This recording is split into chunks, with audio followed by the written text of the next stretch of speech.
Background is very diverse. My father was a very senior IPS officer. So हमारे अंदर एक discipline बचपन से ही घर पे था. एक्सपेक्टेशन भी थी कि शायद हम भी सिविल सर्वेंट बनेंगे. बट बिजनेस कैसे बनाना ये कोई कॉलेज नहीं सिखाता है. IIM में सिखाया जाता है. एयर ब्रिक इंफ्रा किस तरह से काम करता है? You can design your office in 2-3 hours. हमारे पास 2 लाख रेडी टेम्पलेट्स हैं. तो वो पूरे ऑफिस को आर्टिफिशियल इंटेलिजेंस के थ्रू देख सकता है कि मेरा ऑफिस इस टेम्पलेट पे या इस थीम पे, इस कलर कॉम्बिनेशन पे कैसा दिखेगा.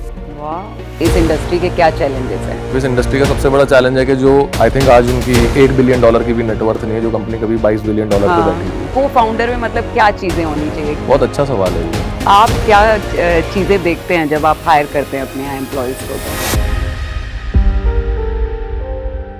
संजीव, एक सवाल है मेरा कि आप लोग कमर्शियल में ही क्यों है, रेजिडेंशियल में क्यों नहीं है? देखिए, रेजिडेंशियल इंटीरियर डिजाइनिंग जहाँ तक मुझे लगता है एक सेंटिमेंटल ड्रिवन मार्केट होती है.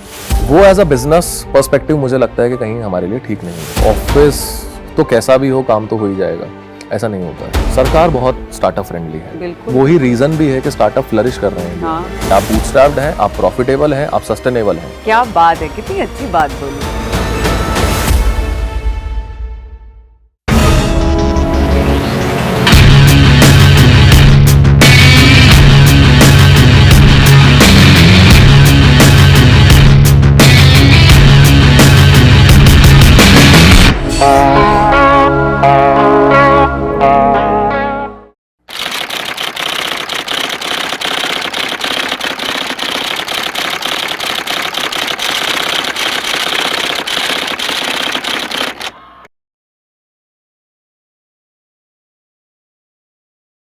नमस्कार दोस्तों, स्टार्टअप वाइब्स 18 में आपका स्वागत है. और आज हमारे साथ संजीव भंडारी हैं जो एयर ब्रिक इंफ्रा के फाउंडर हैं. एयर ब्रिक इंफ्रा किस तरह से काम करता है और संजीव की अपनी खुद की जर्नी कैसी है, हम इन सारी चीज़ों पर बात करेंगे. और साथ ही हम AI पर भी बात करेंगे. तो हमारी बातचीत बहुत इंटरेस्टिंग होने वाली है. संजीव, आपका स्वागत है. शुक्रिया रंजना, शुक्रिया टाइम निकालने के लिए और मुझे यहाँ बुलाने के लिए. थैंक यू सो मच आने के लिए, क्योंकि मुझे ऐसा लगता है कि फाउंडर्स का जो लाइफ है ना वो हमसे भी ज्यादा बिजी है. देखिए, और तो वीकेंड तो मतलब आप लोग वीकेंड पे भी फ्री नहीं है ना? कुछ टाइम हसल जरूर रहता है वीकेंड का भी, बट मुझे लगता है कि ये हसल एक टेम्परेरी रहता है कि जब आपको वर्क लाइफ बैलेंस के बारे में थोड़ा टाइम भूलना पड़ता है. बट उसके बाद whenever you are settled, the hustle is over, then it is a smooth road. कैसा लगा आपको ऑफिस? कैसा लगा हमारा पूरा? बहुत अच्छा ऑफिस बना हुआ है. आई थिंक मैंने पूरा ऑफिस देखा, नीचे के floors very nicely done. And I think आज काफी शांत भी है office. I am assuming Saturday है इसलिए ये शांति है. ये मैं आपसे इसलिए पूछ रही हूँ क्योंकि आपका काम यही है ना? नहीं, बट ये ऑफिस बहुत अच्छा है, बना हुआ है. एंड आई थिंक काफी चीजों का बहुत नाइसली ध्यान रखा गया है यहाँ पे. And it does not give you a vibe of a corporate office. ये एक स्टार्टअप का ऑफिस लगता है. जो वाइब्रेंसी है, कलर्स हैं, जो भी चीजें यहाँ पे, जो एलिमेंट्स हैं. एंड आई थिंक अर्गोनॉमिक्स का भी बहुत ध्यान रखा गया है. तो very nicely done office, I must say. मैं सबसे पहले आपसे एक ही चीज पूछना चाहती हूँ, क्योंकि आपका अभी 1 ही साल हुआ है, आपका स्टार्टअप शुरू हुआ है और आप लोग बहुत अच्छा कर रहे हैं, है ना? तो आप जॉब में कितने सालों तक रहे और फिर स्टार्टअप शुरू करना है, कैसे आया ये? देखिए रंजना, मुझे लगता है कि जॉब एक बहुत ज़रूरी पैरामीटर है आपको ये समझने के लिए कि स्टार्टअप अगर करना भी है तो क्या करना है. आजकल एक बहुत होड़ लगी हुई है कि स्टार्टअप करना है. कॉलेज से निकलते ही कुछ लोग स्टार्टअप करने के बारे में सोचने लग जाते हैं. बट मुझे लगता है कि जब तक आप ज़मीनी काम नहीं करते हैं तो आपको ये समझ में नहीं आता है कि स्टार्टअप या फिर एक कंपनी या फिर लोग. Startup is not only about making a company. Startup में आपको एक टीम मैनेजमेंट भी आनी चाहिए. अनलेस एंड अनटिल आपने काम किया है बड़ी टीम्स में, वो आपको नहीं समझ में आता है. तो मैंने अपनी पर्सनल लाइफ में 10 साल काम किया है. तो I have been associated with companies like Varun Beverages, which is the biggest bottler of PepsiCo in the world. And I think they have a net worth of around $10 billion as of now. Public limited company है. तो मैंने as an intern वहाँ नौकरी शुरू करी थी अपनी graduation के बाद. 7 साल मैंने वहाँ नौकरी करी. देन मैंने एक नेसेंट स्टेज स्टार्टअप ज्वाइन किया, फ्लिप स्पेसेस. अच्छा, ये कौन से साल की बात? ये रंजना 2019 में मैंने कोविड से पहले.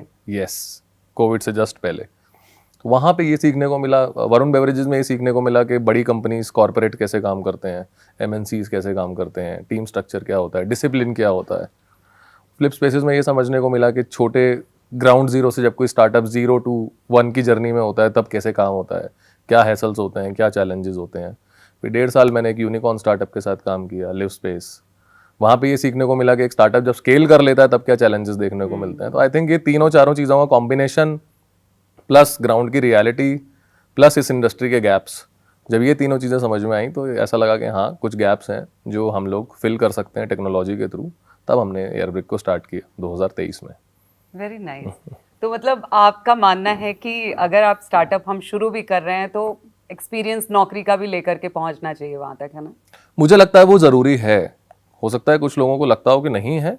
कुछ early stage startup immediately college से निकलते ही जो स्टार्टअप है कुछ सक्सेसफुल भी हैं, बट अगर आप परसेंटेज देखेंगे या फिर मिक्स देखेंगे कि कितने एक्सपीरियंस स्टार्टअप्स हैं, एक्सपीरियंस फाउंडर्स वाले स्टार्टअप्स हैं और कितने अनएक्सपीरियंस्ड फाउंडर्स वाले स्टार्टअप, तो मुझे लगता है एक्सपीरियंस फाउंडर्स वाले स्टार्टअप्स ज़्यादा अच्छा करते हैं क्योंकि उनको पता होता है टीम कैसे मैनेज करनी है, बिजनेस कैसे ग्रो करना है। और भी बहुत सारे चैलेंजेस होते हैं स्टार्टअप में, just not creating a product और अ सर्विस। उसको मार्केट कैसे करना है, उसको बेचना कैसे है, कहाँ बेचना है, किस जरिए से बेचना है, टीम्स को कैसे हायर करना है, तो बहुत सारी चीज़ें होती हैं। वो मुझे लगता है एक्सपीरियंस से ही मिलती हैं। बिल्कुल।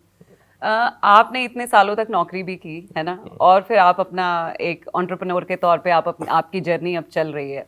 तो ये जो दोनों आपकी जिंदगियां थी, एक नौकरी पेशा होते हुए और एक फाउंडर जब आप हुए, तो इन दोनों में किस तरह का डिफरेंस आपको लगा? जमीन आसमान का डिफरेंस है।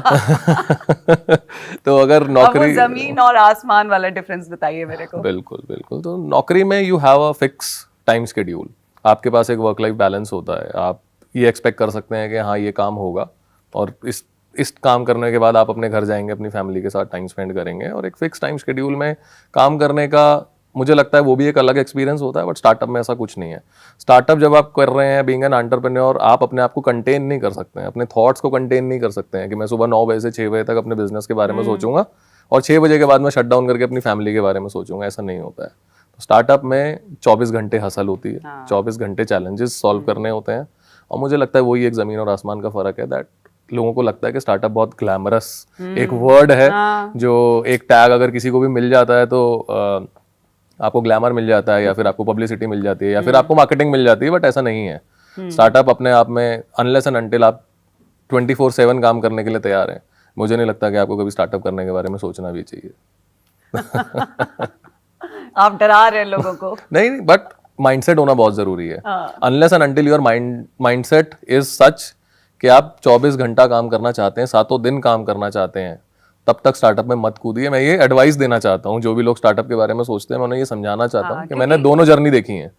एक कॉर्पोरेट की जर्नी भी देखी है जहाँ पे बैलेंस्ड वर्क लाइफ था, और एक स्टार्टअप की जर्नी भी देखी है। तो मैं ये समझाना चाहता हूँ, एक एडवाइस देना चाहता हूँ कि अनलेस एंड अनटिल आपका माइंड प्रिपेयर्ड है, you are in that frame of mind कि आप सब कुछ छोड़ के एक स्टार्टअप को बिल्ड करने पे फोकस कर सकते हैं, तब तक स्टार्टअप के बारे में मत सोचिए। लेकिन मतलब मुझे ऐसा लगता है कि जैसे जो आपका स्टार्टअप वाला जो लाइफ होता है ना, वो जॉब से मतलब हम उसको एंजॉय तो करते हैं बहुत अच्छी तरह से, अगर हम पैशनेट है। ऑब्वियसली जब एक जो फाउंडर है वो अपने टेस्ट का ही स्टार्टअप शुरू करेगा, है ना, उसका जिसमें इंटरेस्ट है, जिसमें उसका कोर है, तो वो इंटरेस्टिंग तो होती है, मजा आता है, बहुत कुछ हो रहा होता है, हर दिन कुछ नया हो रहा होता है ना, लेकिन वो ज्यादा टाइम टेकिंग फेज हो जाता है ना? बिल्कुल बिल्कुल बिल्कुल। देखिए, जरूरी नहीं है कि फाउंडर का कोर हो। I agree with you partially, इस स्टेटमेंट पे पार्शली अग्रीमेंट करता हूं मैं आपके साथ कि टेस्ट जरूर होता है जब भी कोई फाउंडर स्टार्टअप करता है, बट जरूरी नहीं है वो कोर भी हो। फॉर एग्जाम्पल, हम लोग इंटीरियर डिजाइनिंग और आर्किटेक्चर करते हैं, बट मुझे इंटीरियर डिजाइनिंग और आर्किटेक्चर के बारे में कुछ नहीं पता। I am not an architect by background, I am not an interior designer by background, I am an MBA finance graduate. तो जरूरी नहीं है कि वो कोर हो फाउंडर का, बट हाँ प्रॉब्लम पता होनी चाहिए एंड बिजनेस बिल्ड कैसे होता है वो आना चाहिए, वो जरूरी है। तो आपने IIM लखनऊ से MBA किया? हाँ जी, मैंने IIM लखनऊ से MBA किया 2009-11। तो उसके बाद क्या प्लान था? उसके बाद प्लान तो यही था कि सेटल्ड लाइफ में कॉर्पोरेट में काम करेंगे, जो कि आई थिंक किया भी। तो उस टाइम पे हम लोगों ने वरुण बेवरेजेस को मैंने ज्वाइन किया एज एन इंटर्न। 7 साल जब वहाँ पे काम किया, and when I get out of Varun beverages I was vice president for supply chain and operations. पूरे हिंदुस्तान का डिस्ट्रीब्यूशन नेटवर्क ऑपरेशंस हैंडल कर रहा था मैं। देन नेसेंट स्टेज स्टार्टअप, जैसा मैंने आपको बताया, तो एक ऑल टुगेदर डिफरेंट जर्नी थी। सारे अप्स एंड डाउन्स देखे, पढ़ाई के अप्स एंड डाउन्स, कॉर्पोरेट की लाइफ, नेसेंट स्टेज स्टार्टअप जहाँ पे 0 से स्केल कर रहे हैं वो वाली लाइफ, फिर एक बड़ा स्टार्टअप जो कि यूनिकॉर्न ऑलरेडी बन चुका था, वहाँ पे स्केल पे क्या प्रॉब्लम्स होती हैं, स्केल पे क्या चैलेंजेस होते हैं, वो सारी चीज़ें देखी। तो फिर जब आपका बैकग्राउंड ही नहीं था इंटीरियर्स और डिजाइन में, तो कैसे आया कि एयर ब्रिक शुरू करना है? देखिए बैकग्राउंड नहीं था, बट 5 साल हमने बहुत डीपली इस इंडस्ट्री में काम किया। तो जब मैं फ्लिप स्पेसेस में था, फ्लिप स्पेसेस भी interior design, commercial interior design build की कंपनी है, लिव स्पेस भी डिज़ाइन एंड बिल्ड की कंपनी है। तो हम लोगों ने ग्राउंड से उनकी बिजनेस यूनिट को बनाया। सो जब मैं इंडिया बिजनेस हेड कर रहा था फ्लिप स्पेसेस का, उस टाइम पे हम लोगों ने ग्राउंड से उस कंपनी को खड़ा किया, और उस एक्सपीरियंस में हमें ये भी पता चला कि क्या चैलेंजेस हैं। कुछ चैलेंजेस हम लोग एज अ कंपनी सॉल्व कर पाए कस्टमर्स का, कुछ चैलेंजेस हम सॉल्व नहीं कर पाए। अब मैं चाहती हूँ संजीव कि आप चैलेंजेस बताएं कि इस इंडस्ट्री के क्या चैलेंजेस हैं। बहुत सारे चैलेंजेस हैं रंजना। मतलब इस इंडस्ट्री का सबसे बड़ा चैलेंज है कि जो डिजाइन पेपर्स पे होता है वो कभी भी एक्चुअल नहीं मिलता है। तो कस्टमर का चैलेंज होता है कि आपने हमारे को बहुत अच्छा सुंदर 3D दिखाया, बट ऑफिस वैसा बना नहीं। ये एक सबसे बड़ा चैलेंज है, और रियल टाइम चैलेंज है। अब लोग उसको एक्सेप्ट करें या ना करें, बट मुझे लगता है कि ये चैलेंज हर इंटीरियर डिजाइनर ने फेस किया है। तो वो एक रियल टाइम डिजाइनिंग कैसे हो और एक रियलिस्टिक डिजाइनिंग कैसे हो, इन दोनों चीज़ों में बहुत गहरा फर्क है। तो वो समझना बहुत ज़रूरी है कि आप कस्टमर को जो दिखा रहे हैं पेपर्स पे या स्क्रीन पे या 3D मॉडल्स में, वो ग्राउंड पे इम्प्लीमेंट होना बहुत ज़रूरी है। तो ये एक चैलेंज है, इसके अलावा भी बहुत सारे चैलेंजेस हैं। हाँ, तो सारे चैलेंजेस प्लीज पॉइंट करके बताइए सारे। मतलब ऐसी कोई लिस्ट अभी हैंडी नहीं है मेरे पास, बट हाँ जैसे हम डिस्कशन करेंगे तो I'll keep on telling you कि हाँ ये भी एक छोटा चैलेंज था जो हमने फिगर आउट किया। फिर उसके अगेंस्ट हमने कैसे टेक्नोलॉजी बनाई, एक छोटा टेक प्रोडक्ट बनाया जिसके जरिए हमने वो सॉल्व किया। तो ऐसे बहुत सारी चीजें थी। अच्छा, शुरू कैसे हुआ ये एयर ब्रिक? शुरू मतलब कैसे आया? अब आज आपको ख्याल आया, फिर आपने अपने को फाउंडर से बात की, फिर टीम कैसे बनी, फिर ऑफिस स्पेस कहाँ लिया, फिर करना क्या है, ये सारा मुझे बताइए। देखिए ख्याल आने से लेके को फाउंडर से बात करने तक में 3 महीने का गैप था। तो पहले जब ख्याल आया तो ये सोचा कि क्यों करना चाहिए। तो वो पॉइंट्स मुझे लगता है कि पेपर पे लिखने बहुत ज़रूरी हैं। जब तक आप अपने थॉट्स को या अपनी प्रॉब्लम्स को पेपर पे नहीं लिखते हैं ना, तब तक आप उसको सॉल्व नहीं कर पाते हैं। तो बैठ के ये लिखा कि क्यों करना चाहिए, एक स्टेबल लाइफ छोड़ के क्यों हसल में जाना है, या फिर क्यों कूदना है एक ऐसी इंडस्ट्री में जाके पता नहीं है कि आप सॉल्व कर पाओगे कि नहीं सॉल्व कर पाओगे। बट हाँ एक कॉन्फिडेंट था, एक करेज थी कि हाँ ये प्रॉब्लम हमने देखी है कि ये रियल टाइम कस्टमर की प्रॉब्लम है और सॉल्व नहीं हो रही है। और आज की डेट में जो आर्टिफिशियल इंटेलिजेंस और टेक्नोलॉजी है वो उस प्रॉब्लम को बहुत आराम से सॉल्व कर सकता है, बट उस पर किसी का ध्यान नहीं है। तो वो फरवरी में आई थिंक मैंने सोचना शुरू किया कि यार ये प्रॉब्लम्स चैलेंजेस तो कोई सॉल्व कर नहीं रहा है।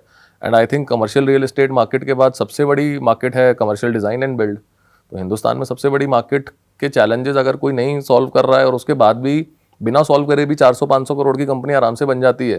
तो अगर हम ये एफिशिएंसीज लेके आए, ये चैलेंजेस को सॉल्व करें, टेक्नोलॉजी को इंटीग्रेट करें, तो हो सकता है कि हम बहुत अच्छा कंपनी बना लें। तो इस सोच के साथ शुरुआत करी। फिर 3 महीने थॉट्स को लिखा, एक बिजनेस प्लान बनाया। फिर को फाउंडर की सर्च में I think I was lucky to have Ashish as my co-founder, because आशीष मेरे साथ ऑलरेडी पिछले पास्ट रोल्स में काम कर रहे थे। फ्लिप स्पेसेस में भी वो मेरे साथ थे, लिव स्पेस में भी वो मेरे साथ थे। तो को फाउंडर की सर्च मेरी उतनी ज़्यादा हसल वाली नहीं थी, बिकॉज फ्रॉम मुझे डे 1 से पता था कि मेरे को फाउंडर कौन रहने वाले हैं। फिर आशीष से बात ज़रूर करी। हाँ एक स्टार्टिंग पॉइंट था कि आशीष ये बनाते हैं।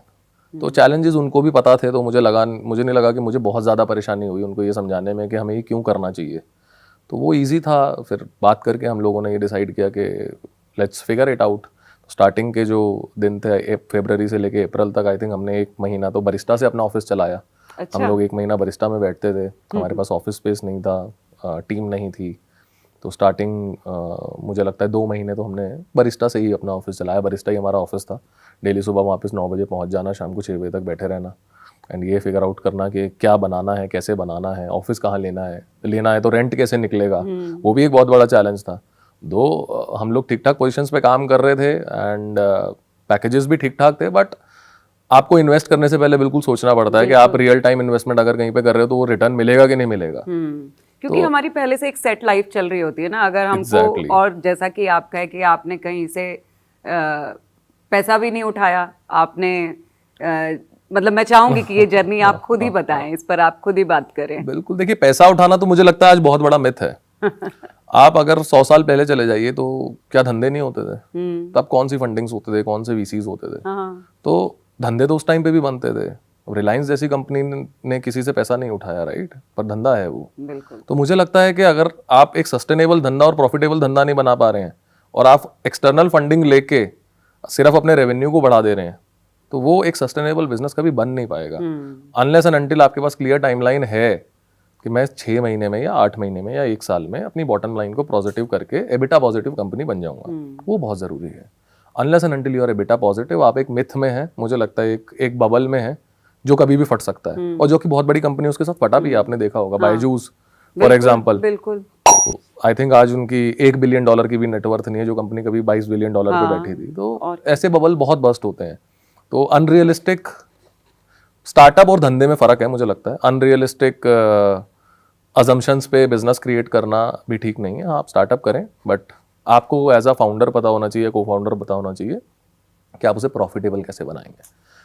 बिल्कुल, मुझे लगता है कि इन्वेस्टमेंट लेकर के मतलब फाउंडर अपने ऊपर ही एक बोझ और ले लेता है। अगर हम अपने रेवेन्यू पर ही काम कर लें, फाउंडर्स ठीक तरीके से बिजनेस मॉडल अपना ठीक तरीके से रखें, तो ज़रूरत नहीं होती है कि इन्वेस्टर ढूंढा जाए, है ना। मुझे भी ऐसा लगता है। मतलब एक इन्वेस्टर आता है तो आप इन्वेस्टर की साइकी को अगर समझेंगे, इन्वेस्टर को क्या चाहिए? इन्वेस्टर को अपना एग्जिट चाहिए। उसको एग्जिट कैसे मिलेगा? रेवेन्यू बढ़ाने से। प्रॉफिट हो रहा है या नहीं हो रहा है उसको फर्क नहीं पड़ता, राइट। तो ये एक रैट रेस है कि सीरीज ए में एक इन्वेस्टर आया, उसने रेवेन्यू बढ़ाया फाउंडर्स को पुश करके, और उसने अपना प्रॉफिटेबल एग्जिट लिया। सीरीज बी में फिर इन्वेस्टर आया, फिर सीरीज सी में इन्वेस्टर आया। तो ये रैट रेस है। इन्वेस्टर का फायदा है रेवेन्यू बढ़ाने में। कंपनी प्रॉफिटेबल है कि नहीं है उससे इन्वेस्टर को कोई लेना देना होता नहीं है। एंड एट द एंड अगर आप एक वैल्यू क्रिएट नहीं कर रहे हैं एक सोसाइटी के लिए, या फिर अपने एम्प्लॉयज के लिए, या फिर अपने खुद के लिए, तो फिर बिजनेस का कोई सेंस नहीं है मुझे लगता है। बिल्कुल बिल्कुल। तो आपको क्या लगता है संजीव कि जो इतने बड़े बड़े, इतने बैंड बाजा के साथ जो इतने बड़े बड़े स्टार्टअप बने और वो बंद हो गए इसी तरह से, क्या लगता है कि मतलब क्या क्या मिस्टेक्स रही उनकी उसके पीछे, कि उन्होंने बहुत पैसा ले लिया इन्वेस्टर से और फिर उसके बाद हाँ ऑब्वियसली काम नहीं कर पाया उस तरह से, लेकिन वो पैसा खर्च कहाँ किया इन लोगों ने, कहाँ पूरा ले जा करके अपने धंधे को एकदम गड्ढे में डाल दिया? वही अनरियलिस्टिक मार्केटिंग, अनरियलिस्टिक हायरिंग, ये नहीं पता होना कि प्रॉफिटेबल कैसे बनेंगे, लेकिन फिर भी हायरिंग कर लेना। बायजूस जैसे स्टार्टअप को आपने देखा होगा, आईपीएल मेसी को साइन कर लेना अपनी मार्केटिंग के लिए। तो मुझे ये सब चीजें लगती हैं कि आप पैसा ले लेते हो, फिर आपको ये समझ नहीं आता कि आपको खर्चना कैसे है। तो फिर आप दाएं बाएं कहीं भी किसी भी तरीके से उस पैसे को खर्चते हो, और मार्केटिंग पे ही खर्चता है इंसान ज्यादातर, कि नाम बन जाए। अब वो नाम भी बन रहा है तो सस्टेनेबल है कि नहीं है, ये देखना बहुत जरूरी है। सबसे ज्यादा पैसा मुझे लगता है जहाँ पैसा उठाते हैं ये, वहां सबसे ज्यादा मार्केटिंग पे ही पैसा खर्च मार्केटिंग और हायरिंग, रंजना। हाँ, अच्छा टैलेंट अट्रैक्ट करना। समहाउ आज थोड़ा सा ये अनफॉर्चुनेट भी है कि आज की डेट में जो मार्केट में टैलेंट है, वो भी किसी कंपनी को ज्वाइन करने से पहले यही सोचता है कि कंपनी फंडेड है कि नहीं है, जो कि मुझे नहीं लगता कि कभी देखना चाहिए। कंपनी कितनी सस्टेनेबल है, क्या विजन है, क्या प्रिंसिपल्स हैं, कौन चला रहा है, फाउंडर्स की पेडिग्री क्या है, ये सब चीजें आपको देखनी चाहिए किसी कंपनी को ज्वाइन करने से पहले, एज एन कैंडिडेट और एज एन एम्प्लॉय। ना कि ये पैरामीटर के आप फंडेड है कि नहीं है। बहुत बड़ी बड़ी फंडेड कंपनियां 2 साल 5 साल में बंद हो गई हैं। और क्या, तो ये थोड़ा सा अनफॉर्चुनेट है। एग्जांपल हम लोगों के सामने। तो ये मिथ क्रिएट हो गया एक कि फंडेड कंपनी सक्सेसफुल कंपनी है। आप जीरोधा को ले लीजिए, best example of a bootstrap startup and a sustainable startup which will be there in India for at least 50 years. और जैसे आपको पता ही होगा कि कोविड के टाइम में तो उन्होंने अच्छा खासा बोनस दिया अपने एम्प्लॉयज। एग्जैक्टली, कोविड के टाइम पे मुझे लगता है जीरोधा ने, आज की डेट में अगर हिंदुस्तान में सब लोग इन्वेस्टमेंट के बारे में सोच पा रहे हैं, स्टॉक मार्केट के बारे में सोच पा रहे हैं, तो जीरोधा का सबसे बड़ा हाथ है उसमें। हाँ बिल्कुल, मतलब मैंने देखा ऐसी लड़कियां जो मार्केट और शेयर ये सारी चीजें समझती नहीं थी, वो भी फोन पर अब हर आदमी आज, हर कॉमन मैन आज स्टॉक में इन्वेस्ट कर पा रहा है, क्योंकि प्लेटफॉर्म और टेक्नोलॉजी के जरिए एक ऐसी प्रॉब्लम को सॉल्व करा और बहुत सस्टेनेबल तरीके से करा। तो जीरोधा को मैं मानता हूँ आइडल एक स्टार्टअप का। ऐसा होना चाहिए स्टार्टअप कि आप बूटस्ट्रैप्ड हैं, आप प्रॉफिटेबल हैं, आप सस्टेनेबल हैं। अब अगर हम लिस्ट बनाएंगे कि अगले 50 साल जितने स्टार्टअप्स आज की डेट में हैं जो यूनिकॉर्न है, अगले 50 साल कितने टिकेंगे, तो मुझे नहीं लगता आप 2 नाम भी लिख पाएंगे। कोई भी नहीं लिख पाएगा। तो 50 साल की सस्टेनेबिलिटी नहीं है ना। आप अगर स्टार्टअप हैं और फंडेड स्टार्टअप हैं और 1000-1200 एम्प्लॉयज हैं, तो वो सस्टेनेबल नहीं है। बहुत सारे स्टार्टअप्स के साथ ऐसा रहा है कि इतना सारा एम्प्लॉयज रख लिया है, इतना सारा ऑफिस एकदम तामझाम बना दिया है, और अचानक से शटर डाउन हो गया है ना।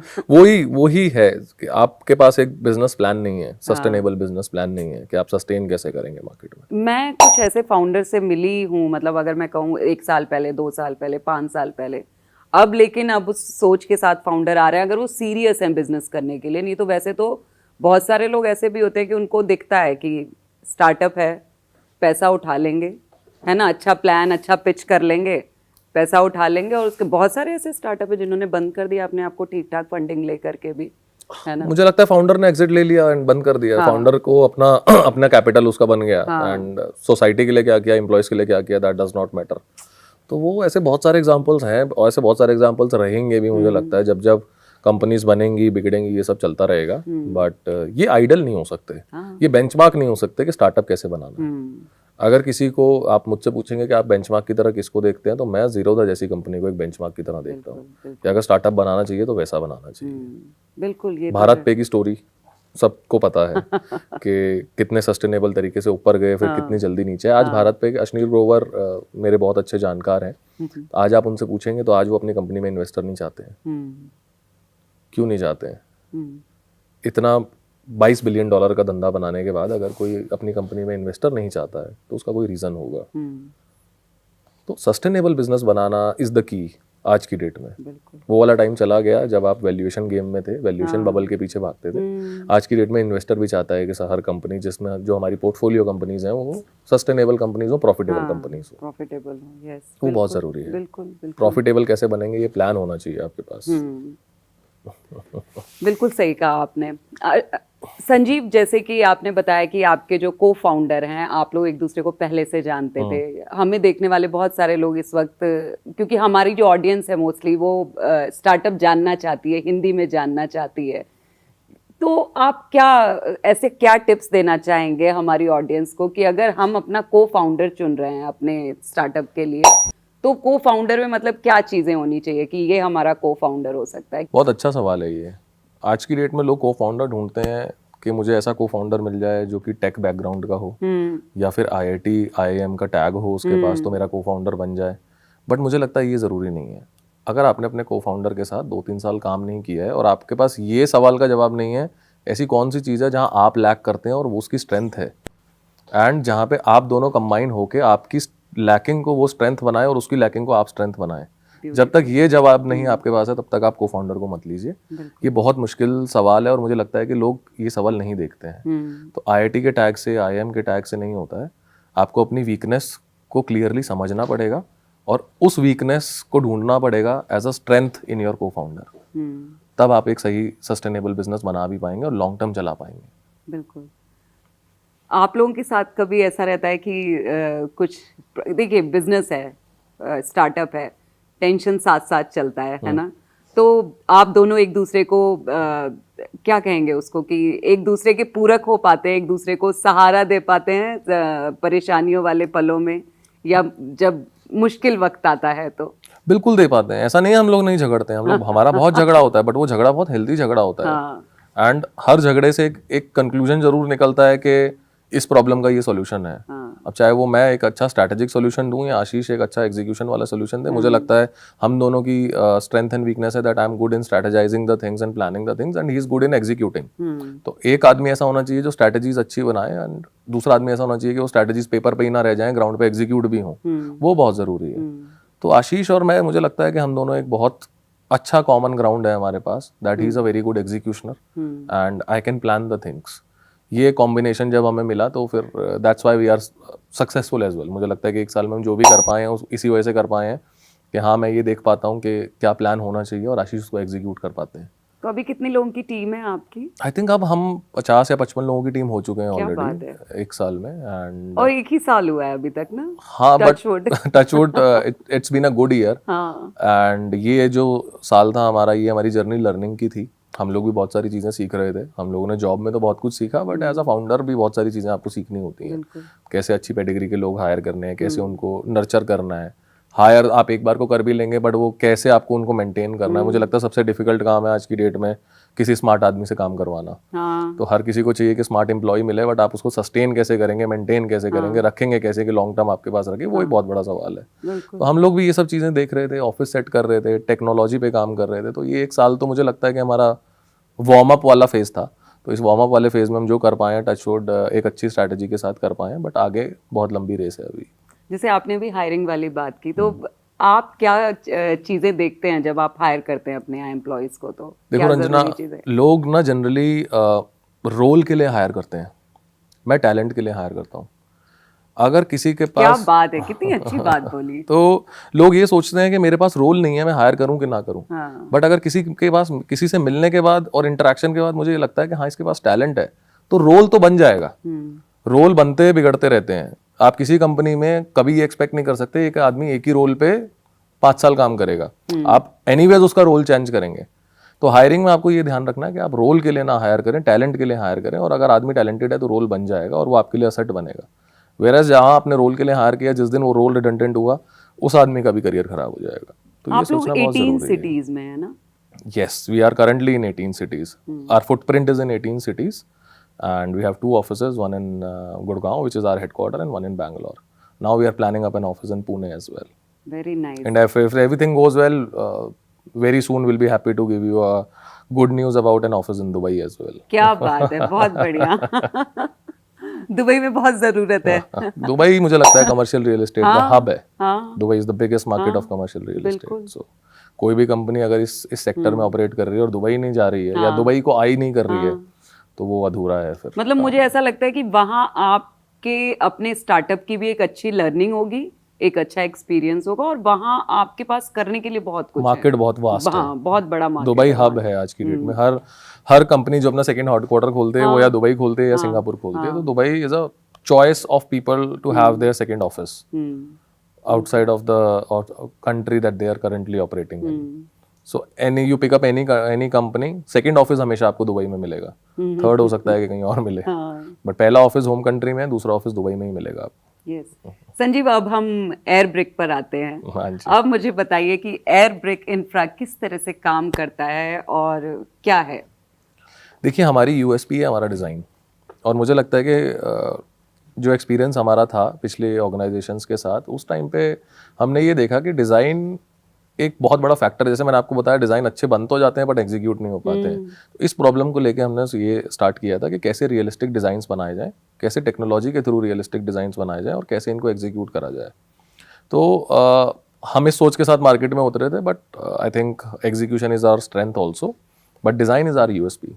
सो जो रियलिस्टिक डिज़ाइनिंग हम टेक्नोलॉजी के थ्रू और आर्टिफिशियल इंटेलिजेंस के थ्रू कर पाते हैं 2 या 3 घंटे में, वो जनरली किसी भी कॉम्पिटिटर को करने में 21 दिन लग जाते हैं। तो ये था हमारा यूएसपी कि टेक्नोलॉजी को लेवरेज करके डिज़ाइनिंग का जो टाइम होता है किसी भी क्लाइंट के लिए ऑफिस की डिज़ाइनिंग का, उसको 21 दिन या 25 दिन से कम करके कैसे 1 दिन 2 दिन पे ले आए। 1-2 दिन में हो जाता है? हाँ जी, हाँ जी। तो अब जो हमारा टेक है वो यही है that you can design your office in 2-3 hours.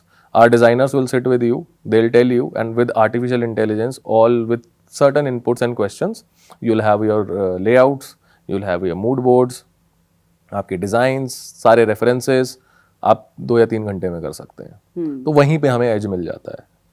ये मुझे जानना है कि मतलब, क्योंकि देखिए ना, जो इंटीरियर या डिजाइनिंग का जो, क्योंकि ये तो बहुत सालों से चल रहा है। हम 20 साल पहले भी घर बनवा रहे थे जब तो वो चल ही रहा था, है ना। हम जाते थे, डिजाइन देखते थे, ये हमको चाहिए और ये घर में ऐसे ऐसे होना चाहिए। हालांकि आप कमर्शियल प्रॉपर्टीज में कर रहे हैं, है ना। तो एआई का किस तरह से आप इसमें यूज कर रहे हैं? देखिए, आर्टिफिशियल इंटेलिजेंस एक ऐसी चीज़ है जिसको अगर आप प्रोडक्टिवली यूज़ करेंगे किसी भी डोमेन में, तो आप बहुत अच्छे से उस प्रॉब्लम को सॉल्व कर सकते हैं और चंद सेकंड में कर सकते हैं। आज चैट जीपीटी क्यों एक गूगल का कोड या फिर एक वेबसाइट का कोड 5 सेकंड में लिख देता है, जो कि किसी भी कोडर को लिखने में मुझे लगता है कि 5 या 6 घंटे लग जाते हैं। तो स्पीड कैसे मिले एआई को यूज़ करके? और आज की डेट में जो कंपनीज आप देखेंगे सस्टेनेबल कंपनीज हैं, everyone is turning towards AI. चाहे वो कोई भी कंपनी है, आर्टिफिशियल इंटेलिजेंस को इंटीग्रेट कैसे करा जाए अपने बिजनेस में इज द क्वेश्चन। एंड अगर आज की डेट में आप नहीं करेंगे तो आप आउटडेटेड हो जाएंगे। तो हमने आर्टिफिशियल इंटेलिजेंस को इंटीग्रेट करा डिजाइनिंग में कि अगर आपको लेट्स सपोज कोई एक इमेज पसंद आ रही है, तो हमारे पास 2 लाख रेडी टेम्पलेट्स हैं डिजाइंस के, जहाँ पे कस्टमर एक टेम्पलेट को सेलेक्ट करता है और अगर वो सिलेक्शन उसे पसंद आता है तो वो पूरे ऑफिस को आर्टिफिशियल इंटेलिजेंस के थ्रू देख सकता है कि मेरा ऑफिस इस टेम्पलेट पे या इस थीम पे, इस कलर कॉम्बिनेशन पे कैसा दिखेगा। सो जहाँ कस्टमर गूगल की इमेजेस या पिंटरेस्ट की इमेजेस या फिर जहाँ डिजाइनर गूगल की इमेजेस या पिंटरेस्ट की इमेजेस को लेकर ये डिस्कस कर रहे होते थे कि इस डिज़ाइन थीम को पकड़ लेते हैं या इस डिज़ाइन थीम पे ऑफिस बनाते हैं, वहाँ पे हम आपको रियल टाइम दिखाते हैं कि आपका स्पेस इस पर्टिकुलर डिज़ाइन थीम पे कैसा लगेगा। तो वो एक बहुत बड़ा, मुझे लगता है कि हमने एक लीप हासिल कर लिया है ऑलरेडी डिज़ाइनिंग में, जहाँ पे किसी भी कमर्शियल प्रॉपर्टी या किसी भी कमर्शियल प्रॉपर्टी ओनर का सबसे बड़ा चैलेंज होता है कि मैं ऑफिस जल्द से जल्द शुरू कैसे करूँ, क्योंकि रेंटल्स इतने हाई हैं। अच्छी प्रॉपर्टीज़ के बहुत रेंटल होते हैं और अगर उन रेंटल्स को आप कैलकुलेट करोगे और 21 दिन सिर्फ डिजाइनिंग में वेस्ट हो रहे हैं और आदमी अपना ऑफिस नहीं शुरू कर पा रहा है, इट्स अ बिग लॉस। उसको कट शॉर्ट करके हम 2 दिन पे लेके आए हैं। That's the USP that we are now working on. एक अच्छा ऑफिस के डिजाइन का एम्प्लॉयज की प्रोडक्टिविटी के ऊपर बहुत बहुत इम्पैक्ट होता है। तो वो सोच मुझे लगता है कि बहुत लोगों की बदल भी गई है और बहुत लोगों की अभी बदलनी ज़रूरी है कि ऑफिस तो कैसा भी हो, काम तो हो ही जाएगा, ऐसा नहीं होता है। एक इंसान अगर सुबह, आप ये अगर देखेंगे कि कोई भी एम्प्लॉय, चाहे वो आप हो चाहे वो मैं हूँ, एक स्टैटिस्टिक्स है कि 38% of our life, 38% of our life एक इंसान अपने ऑफिस में स्पेंड करता है, राइट? बाकी 38% सोते हुए करता है। इसके अलावा जो बचता है वो उसकी पर्सनल लाइफ होती है। और वो पर्सनल लाइफ भी आधा टाइम उसमें ऑफिस ही दिमाग में रहता है। एग्जैक्टली। तो अगर आप 1/3 से ज़्यादा अपनी ज़िंदगी किसी एक ऑफिस स्पेस में स्पेंड कर रहे हैं और वो ऑफिस स्पेस एस्थेटिकली ठीक नहीं है, वो ऐसी जगह है जहाँ पे आपका जाने का मन नहीं करता, then you are not working efficiently. उसका इम्पैक्ट सिर्फ बिजनेस की एफिशिएंसी पे नहीं होगा, आपकी मेंटल हेल्थ पे होगा, आपकी फिजिकल हेल्थ पे होगा। बहुत छोटी छोटी चीज़ें हैं जो आज की डेट में न्यू एज डिजाइनिंग में ध्यान रखी जाती हैं। बायोफिलिक डिजाइन एक कंसेप्ट है जहाँ पे आप ये ध्यान रखते हैं कि नेचुरल लाइट है कि नहीं है ऑफिस में, ग्रीनरी है कि नहीं है, कहीं पे अगर फ्लोइंग वाटर का इम्पैक्ट आ सकता है कि नहीं आ सकता है, लाइटिंग कितनी है। मतलब आज डिज़ाइन में ये भी मेंटेन रखना बहुत ज़रूरी है, बहुत इंपॉर्टेंट है कि जिस लाइटिंग लेवल पे हम काम कर रहे हैं क्या वो ठीक है काम करने के लिए, कहीं वो ज़्यादा तो नहीं है, हमारे आंखों पे फ़र्क पड़ सकता है, कहीं वो कम तो नहीं है, हमारी एफिशिएंसी पे फ़र्क पड़ सकता है।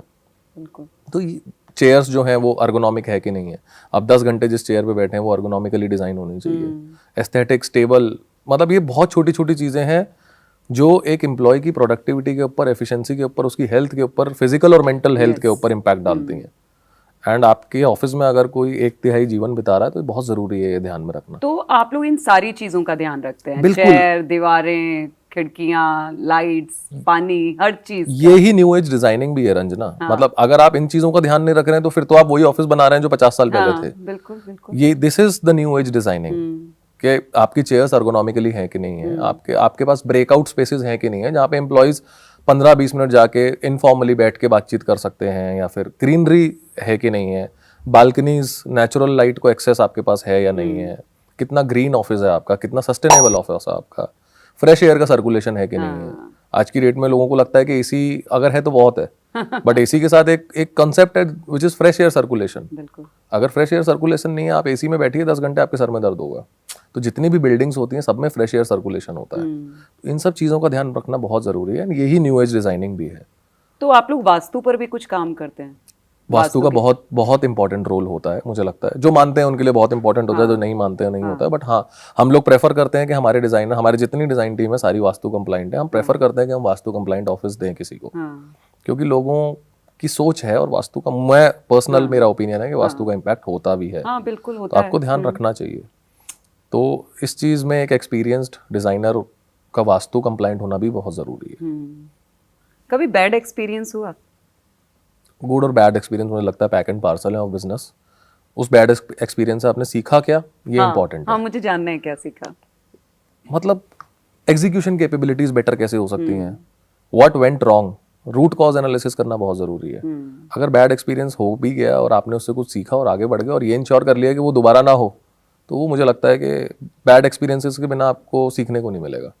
और जब सीखने को नहीं मिलता, इंसान सीखना बंद कर देता है तो फिर जीना बंद कर देता है। बिल्कुल सही तो बात है। बैड एक्सपीरियंस होते ही इसलिए कि आपको कुछ सिखाया जाए और आप उससे कुछ सीखें। हाँ, मेरा तो मानना है कि सिर्फ डॉक्टर ही नहीं, हम सारे लोग सारी जिंदगी प्रैक्टिस में होते हैं। बिल्कुल बिल्कुल बिल्कुल। हम सब प्रैक्टिस कर रहे हैं। तो अगर कोई ये बोलता है कि मुझे बिजनेस में आज तक कभी बैड एक्सपीरियंस हुआ ही नहीं है, तो मैं तो ये बोलूंगा कि शायद वो झूठ बोल रहा है। ऐसा हो ही नहीं सकता कि बिजनेस में, मतलब 6 सिग्मा परफेक्शन पे अगर कोई काम कर लेंगे तो फिर भगवान और इंसान में फर्क ही नहीं बचेगा। गलतियां सबसे होती हैं, आप उन गलतियों से क्या सीख रहे हैं वो इम्पोर्टेंट है। बिल्कुल। संजीव, एक सवाल है मेरा कि आप लोग कमर्शियल में ही क्यों है, रेजिडेंशियल में क्यों नहीं है? ये बहुत गहरा सवाल है। मुझे इसका जवाब जानना है। देखिए, रेजिडेंशियल इंटीरियर डिजाइनिंग जहाँ तक मुझे लगता है एक सेंटिमेंटल ड्रिवन मार्केट होती है, जहाँ पे आपके परिवार के बहुत सारे लोग उस डिजाइनिंग में इन्वॉल्व होते हैं। आप चाहेंगे कि आप अपनी वाइफ से भी ओपिनियन लें कलर्स कैसे होने चाहिए, आप अपने बच्चों से भी ओपिनियन लें कलर्स कैसे होने चाहिए, आपके माता पिता भी कंट्रीब्यूट करें कि कैसा डिज़ाइन होना चाहिए। तो वो सब ओपिनियंस लेते लेते टाइम इतना निकल जाता है और इंसान का सेंटीमेंट ये होता है कि चाहे मैं घर में जाऊँ 1 महीना लेट या 2 महीने लेट, बट मेरा घर परफेक्ट होना चाहिए, सबकी पसंद के हिसाब से होना चाहिए। वो एज अ बिजनेस पर्सपेक्टिव मुझे लगता है कि कहीं हमारे लिए ठीक नहीं है। वेयर एज कमर्शियल ऑफिसेज, अगर आप देखेंगे तो कमर्शियल ऑफिसेज प्रैक्टिकलिटी पे डिज़ाइन होते हैं। लोगों को जल्दी होती है कि हमारा ऑफिस जल्दी स्टार्ट हो। तो अगर आप एप्पल टू एप्पल कंपेयर करेंगे तो मैं आप टेक्निकली समझाऊं, 2000 स्क्वायर फीट का रेजिडेंशियल डिज़ाइन करने में जितना टाइम लग जाता है, due to back and forth of colours, various decision makers, बहुत सारे लोग इन्वॉल्व होते हैं, तो डिसीजन मेकिंग फास्ट नहीं हो पाती है। उतने टाइम में आप आराम से 20,000 स्क्वायर फीट कमर्शियल डिज़ाइन करके ख़त्म कर सकते हैं।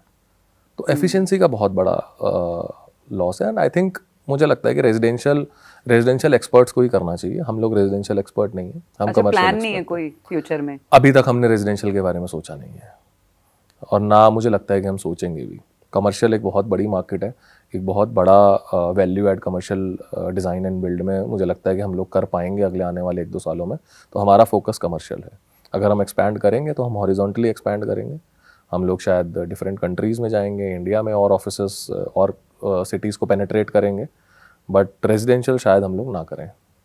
अभी कितना स्क्वायर फीट आप लोग खूबसूरती अपनी उसमें जगा चुके हैं? देखिए, अगर पास्ट एक्सपीरियंस को जोड़ लें तो मुझे लगता है कि शायद मैंने अपने एक्सपीरियंस में और आशीष ने अपने एक्सपीरियंस में हमने 30 लाख स्क्वायर फीट से ज़्यादा क्या बात है! डिज़ाइन और एग्जीक्यूट कर लिया है। बट हाँ, एयर ब्रेक में अभी हम लोग 2 या 2.5 लाख स्क्वायर फीट एग्जीक्यूट करके हैंड ओवर कर चुके हैं। तो पिछले 1 साल में जो हमारी जर्नी रही है, हमने करीबन 2.5 लाख स्क्वायर फीट ऑफिसेस को डिज़ाइन किया है और एग्जीक्यूट किया है और डिलीवर किया है सक्सेसफुली। और इस 1 साल की जर्नी में हम लोगों ने Nestle, Honda, Coca Cola, WeWork, इस टाइप के क्लाइंट्स के साथ काम किया। अच्छा। And we have been able to gauge these kind of clients in the very first year. हाँ, मुझे लगता है जिस तरह से कंपनियां आ रही हैं मार्केट में, जिस तरह से स्टार्टअप छोटे बड़े हर तरह के खड़े हो रहे हैं, आने वाले टाइम में तो मतलब क्या कहना है आपका, आने वाले टाइम में किस तरह का रहना है फ्यूचर? हिंदुस्तान एक सबसे ज़्यादा स्टार्टअप देने वाली कंट्री है मुझे लगता है। पूरे वर्ल्ड में ऑल टुगेदर जितने स्टार्टअप्स होते हैं उतने अकेले हिंदुस्तान में होते हैं, और पूरे वर्ल्ड में ऑल टुगेदर कंबाइंड जितने यूनिकॉर्न्स बनते हैं सबसे ज़्यादा हिंदुस्तान में बनते हैं। उसका कारण भी है मुझे लगता है, उसका कारण है कि यहाँ की सरकार पिछले 10 सालों 15 सालों में जो सरकार है वो बहुत स्टार्टअप फ्रेंडली सरकार है। एंड आप माने या ना माने, आप चाहे कुछ भी बोले, मैं पॉलिटिकल कमेंट नहीं करना चाहता, बट आप कुछ भी बोलें, सरकार बहुत स्टार्टअप फ्रेंडली है। बिल्कुल, वही रीज़न भी है कि स्टार्टअप फ्लरिश कर रहे हैं इंडिया में। एंड उसके बहुत सारे रीजंस हैं। टैक्सेशन पॉलिसीज इस तरीके की हैं कि स्टार्टअप फ्रेंडली हैं, जीएसटी की इम्प्लीमेंटेशन से एक बहुत बड़ा फ़र्क पड़ा है, और भी बहुत सारी चीज़ें हैं। आपको ग्रांट्स मिलते हैं, आपको स्टार्टअप एमएसएमई का इम्प्लीमेंट होना, तो ये एक बहुत सारे कंफर्ट्स दिए गए हैं स्टार्टअप्स को कि हाँ स्टार्टअप बने यहाँ पे, और वो उसका मुझे लगता है कि नतीजा भी मिल रहा है, रिजल्ट भी मिल रहा है, और स्टार्टअप्स बन भी रहे हैं, फ्लरिश भी हो रहे हैं। तो India is going to create lot of startups. I am very clear on this and I have a very very clear picture कि हाँ, इंडिया सबसे ज़्यादा स्टार्टअप्स देता भी आया है और आगे भी देगा, क्योंकि सरकार बहुत स्टार्टअप फ्रेंडली है। बहुत बड़ा रोल है। बिल्कुल, मैं तो जितने भी स्टार्टअप जनता से मिलती हूँ या फाउंडर्स वगैरह से मिलती हूँ, तो सरकार को लेकर के तो सभी काफ़ी खुश रहते हैं कि हम बहुत अच्छे से काम कर पा रहे हैं, क्योंकि काम किया भी है। हाँ। आप शायद सड़कें बनी या नहीं बनी, बिजली बनी या नहीं बनी, बिजली मिली या नहीं मिली, मकान बने या नहीं बने, मुझे नहीं पता, बट हाँ स्टार्टअप्स के लिए सरकार ने बहुत काम किया। बिल्कुल, और मुझे तो लगता है कि सड़कों के लिए भी बहुत काम किया है। हम मतलब अगर हम घर में बैठे हुए हैं तो हमें क्या पता कि बाहर की दुनिया कैसी है। बिल्कुल। लेकिन आप ट्रैवल करके देखिए तो इन 10 से 5 सालों में जो चेंज हुआ है, जो सड़कें जिस तरह से बदली हैं, या बिजली की ही बात करें या पानी की ही बात करें, तो जिंदगी आसान हुई है। देखिए, हिंदुस्तान का नक्शा और हिंदुस्तान की रेपुटेशन दोनों चीज़ें चेंज हो गई हैं पिछले 10 साल में। अब वो एक स्ट्रॉन्ग सरकार की वजह से ही हुई है। एवरीवन नोज द रीज़न कि क्यों एक फेसलिफ्ट हो गया है, क्यों इंडियंस को एक अलग तरीके से ट्रीटमेंट मिलने लग गया है बाहर कंट्रीज़ में, क्यों इंडिया को स्टार्टअप हब का एक दर्जा मिल गया है, क्यों लोगों को लगता है पहले लोग सिलिकॉन वैली जाके स्टार्टअप करते थे, आज लोग बैंगलोर आके स्टार्टअप करना चाहते हैं। तो ऐसा क्यों है? जस्ट बिकॉज पॉलिसीज आपको सपोर्ट करती हैं, सरकार आपको सपोर्ट करती है। बिल्कुल सही बात है। तो संजीव, ऐसा नहीं लगता है कभी, किसी ने कहा नहीं कि IIM पास आउट हैं आप और आपने अपना स्टार्टअप शुरू किया, आप तो आप कुछ और बहुत बड़ा कर सकते थे, लेकिन मुझे ऐसा लगता है कि आप जो कर रहे हैं वो भी बहुत बड़ा है, लेकिन ज्ञान देने वाले लोग हमारे आसपास बहुत सारे होते हैं। देखिए, आपको ये समझना है कि किसकी बात सुननी है, किसकी बात नहीं सुननी है। जब आप एक जर्नी पे चलते हैं तो बहुत सारे लोग आपके वेल विशर्स होते हैं, बहुत सारे लोग आपको पुल डाउन भी करते हैं, बट हाँ, अप्स एंड डाउन्स हर जगह हर किसी को मिलते रहते हैं, तो मुझे लगता है कि आप उनको पॉजिटिवली लें, आगे बढ़ें। यही एक टेक अवे होना चाहिए, किसकी बात सुननी है, किसकी बात नहीं सुननी है। कहावत है, सुनो सबकी करो मन की, वो बहुत इंपॉर्टेंट है इम्प्लीमेंट रखनी। एंड आपको अगर ठीक लग रहा है तो आप करिए, दुनिया क्या बोल रही है फ़र्क नहीं पड़ता है। मुझे लगता है कि IIM IIT का टैग कोई बहुत ज़रूरी टैग नहीं है स्टार्टअप करने के लिए, राइट। सो आशीष जो मेरे को फाउंडर हैं वो IIM IIT से नहीं है, बट हम बहुत अच्छा एक स्टार्टअप चला रहे हैं। ना ही हमने फंडिंग लिए तब भी हम अपने आप को स्टार्टअप बोलते हैं। तो लोगों को लगता है कि स्टार्टअप तो वही दो लोग कर सकते हैं, या तो वो IIT और IIM के हैं या फिर उनके पास फंडिंग है। इसके अलावा तीसरा आदमी स्टार्टअप नहीं कर सकता। तो वो सोच थोड़ी चेंज होगी मुझे लगता है आने वाले टाइम में, जब बहुत सारे यूनिकॉर्न स्टार्टअप्स के मिथ बस्ट हो रहे हैं जैसे आप देख रहे हैं। उस तरीके से जब आगे सस्टेनेबल बिजनेस ही रह जाएंगे तो लोगों को पता चलेगा कि हाँ, startup is creating a sustainable business, creating value for society, for your employees, for yourself. देखिए, इंडिया में तो टैलेंट ऐसे भरा पड़ा है, मुझे ऐसा लगता है। हमारे देश में टैलेंट बहुत है ना, लेकिन फिर भी अगर आप IIT या IIM से हैं तो इन सामने वाला आपको ठहर करके सुनता है ना, ये फायदा मिलता है ना, आपको ज्यादा बेहतर पता होगा। तो आपको IIM का टैग तो है आपके पास, तो उससे आपको फायदे किस तरह के मिले हैं? लोगों ने ठहर के सुना है, भरोसा किया है आप पे? थोड़ा भरोसा ज़रूर बढ़ जाता है, मैं अग्री करूँगा आपकी बात से, थोड़ा भरोसा ज़रूर बढ़ जाता है। एंड आई थिंक हमें जो फ़ायदा मिला है वो ये मिला है, एक फ़ायदा जो कि मैं बड़ा ओपनली बताना चाहता हूँ, कि हम अच्छा टैलेंट अट्रैक्ट कर पाए हैं। जब लोग ये देखते हैं कि हाँ, IIM के एल्यूमिनाई ने स्टार्टअप किया है, तो शायद लोगों को थोड़ा भरोसा होता है। बट मुझे लगता है कि वो भरोसा लॉन्गर रन में वो मानसिकता चेंज होगी। फ़र्क नहीं पड़ता कि आप IIT से हैं या IIM से हैं या फिर किसी भी कॉलेज से हैं, अगर आप एक सस्टेनेबल बिजनेस बना रहे हैं तो भरोसा उस चीज़ पे होना चाहिए लोगों को। कंपनी के ऊपर होना चाहिए, फाउंडर के ऊपर होना चाहिए, ना कि कॉलेज के नाम पे। हाँ, नहीं वो तो है। तो कॉलेज आपको बहुत कुछ सिखाता है, बट मुझे नहीं लगता किसी भी कॉलेज में ये सिखाया जाता है कि बिजनेस कैसे बनाना है। IIM में सिखाया जाता है? नहीं, IIM में ये सिखाया जाता है कि मैनेजमेंट कैसे करनी है। बिजनेस कैसे बनाना ये कोई कॉलेज नहीं सिखाता है। मैं IIM के बाद केलॉग भी गया हूँ, मैंने केलॉग में भी एक सर्टिफिकेशन प्रोग्राम किया है बॉस्टन में। वहाँ पे भी ये नहीं सिखाया जाता कि बिजनेस कैसे बनाना है, सस्टेनेबल बिजनेस क्या होता है, ये कहीं नहीं पढ़ाया जाता। ये एक्सपीरियंस से लेना पड़ता है। ये आपको एक्सपीरियंस से मिलेगा। जब आप ग्राउंड पे काम करेंगे, जब आप जॉब में काम करेंगे, तब आपको ये समझ में आएगा। तो हाँ, ज़रूर है कि अभी आज के एनवायरनमेंट में IIT IIM का फ़ायदा होता है, लोग सुनते हैं, भरोसा करते हैं, बट मुझे लगता है कि भरोसा ज़्यादा आपकी कैपेबिलिटी पे होना चाहिए। बिल्कुल। इन्वेस्टर्स ने आपको खुद तो कनेक्ट होने की कोशिश की होगी, क्योंकि आपका जिस तरह का काम है या आपका जो एकेडमिक्स है, इन सारी चीज़ों पर आप ये मान के चलिए कि हर ऑल्टरनेट वीक पे एक इन्वेस्टर मीटिंग हमारी ज़रूर होती है। अच्छा। उस मीटिंग में मैं जाता हूँ, बट समझने के लिए जाता हूँ कि डायनामिक्स क्या है, क्या वैल्यू एडिशन होगा। एंड अगर कोई वैल्यू एडिशन हमारे बिजनेस के लिए तो हम सोचेंगे। बट हाँ, बहुत सारे इन्वेस्टर्स ने, since we are a profitable company, बहुत सारे इन्वेस्टर्स ने हमें रीच आउट किया है। बट मुझे नहीं लगता कि अभी स्टेज पे हमारे को एक्सटर्नल फंडिंग की ज़रूरत है। शायद कुछ टाइम बाद अगर होगी तो we are open to it. ऐसा नहीं है कि मैं बिल्कुल एक्सटर्नल फंडिंग के अगेंस्ट हूँ। अनलेस एंड अनटिल आपको ये पता है और ये समझ है कि अगर फंड्स लेने हैं तो उन फंड्स को प्रोडक्टिवली यूज़ कैसे करना है, मैं अगेंस्ट हूँ मिस यूज़ ऑफ फंड्स के, कि बहुत इजीली आपने फंड रेस कर लिया मार्केट में and then you start misusing it. आपको समझ में नहीं आता कि खर्चा क्या करना है या उन फंड से क्या वैल्यू एडिशन करना है, तो वो नहीं होना चाहिए। बिल्कुल बिल्कुल। संजीव, एयरब्रिक का बिजनेस मॉडल क्या है? मतलब हमें एक दो चीजें समझ में आ रही हैं, लेकिन फिर भी मैं चाहूंगी कि थोड़ा आप भी बताएं। देखिए, एयरब्रिक हम लोग मोनेटाइज करते हैं डिज़ाइन एंड बिल्ड से, एंड हमारी USP है डिज़ाइन। तो हम जिस तरीके से ऑफिस डिज़ाइन कर सकते हैं, मुझे नहीं लगता कि अक्रॉस इंडिया अभी ऐसा कोई प्लेयर है कि जो उस तरीके से टेक्नोलॉजी के थ्रू आपको एक रियलिस्टिक डिज़ाइन दे। हाँ, नहीं, कोई भी नहीं है, मैंने तो सुना नहीं है तो। हाँ जी, तो वही एक गैप हमने आइडेंटिफाई भी किया। अब मतलब काम करना क्यों ज़रूरी है, जैसा आपने पूछा, तो 5 साल काम करके समझ में आया कि डिज़ाइनिंग में गैप है। एग्जीक्यूशन तो शायद आप डिज़ाइन बना के दे देंगे तो शायद कोई भी कर लेगा। हाँ, बहुत सारे ऑर्गेनाइज्ड प्लेयर्स भी हैं और एग्जीक्यूशन में, बट गैप था डिज़ाइनिंग में। तो वो डिज़ाइनिंग के गैप को हमने फिल किया है। तो हमारा बिजनेस मॉडल है that we create a sustainable design, we create very good looking and very vibrant designs, we create offices where people want to come and work, rather than सुबह उठ के लोग ये सोचें कि यार आज फिर ऑफिस जाना है। वैसा नहीं होना चाहिए। तो हम लोगों का बिजनेस मॉडल यही है कि सस्टेनेबल तरीके से ऑफिसेज डिज़ाइन करने हैं और सस्टेनेबल तरीके से एग्जीक्यूशन करने हैं, creating some value for the money. कोई भी ऑफिस अगर बनता है तो वो शॉर्ट टर्म के लिए नहीं बनता है, कोई इंसान अगर अपना ऑफिस बनाता है तो मुझे लगता है 7-10 साल 15 साल के लॉन्ग टर्म प्लान करके बनाता है, और कोई ऑफिस बार बार रीडू भी नहीं होता है। तो वो साइकी समझना बहुत ज़रूरी है किसी कस्टमर की। अगर कोई 10 साल के लिए अगले आपके साथ इन्वेस्ट है तो क्या आप उसके लिए वैल्यू एडिशन कर रहे हैं, वो जवाब होना बहुत ज़रूरी है। बिल्कुल। तो वो 10 साल का जवाब आई थिंक हम लोग by our sustainable designs and execution देते हैं। तो good designing, better designing, sustainable designing, fast designing and fast execution, I think ये 5 पिलर्स हैं जिन पे हम ऑपरेट करते हैं। एंड हम आज तक मुझे नहीं लगता हमने कोई ऑफिस किसी के लिए कभी डिले किया होगा। हम लोगों ने जिस टाइम पे जिस कस्टमर को अपने ऑफिस का इनॉग्रेशन करना था या पूजा करनी थी, उस दिन पे उनकी पूजा करवाई है। क्या बात है, बहुत अच्छे।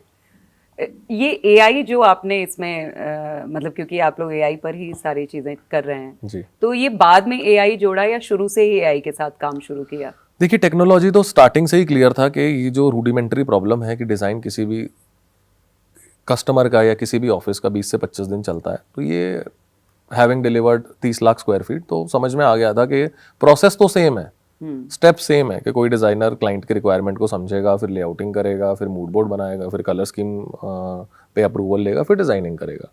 तो जब प्रोसेस सेम है और सेम ही 5 स्टेप रिपीट होने हैं, तो क्यों ना टेक्नोलॉजी को इंटीग्रेट करके इस चीज़ को थोड़ा सा कट शॉर्ट करके इस तरीके से बनाया जाए कि हाँ, मोनोटोनस काम जो है और जो रिपीटेड काम है वो ख़त्म हो जाए।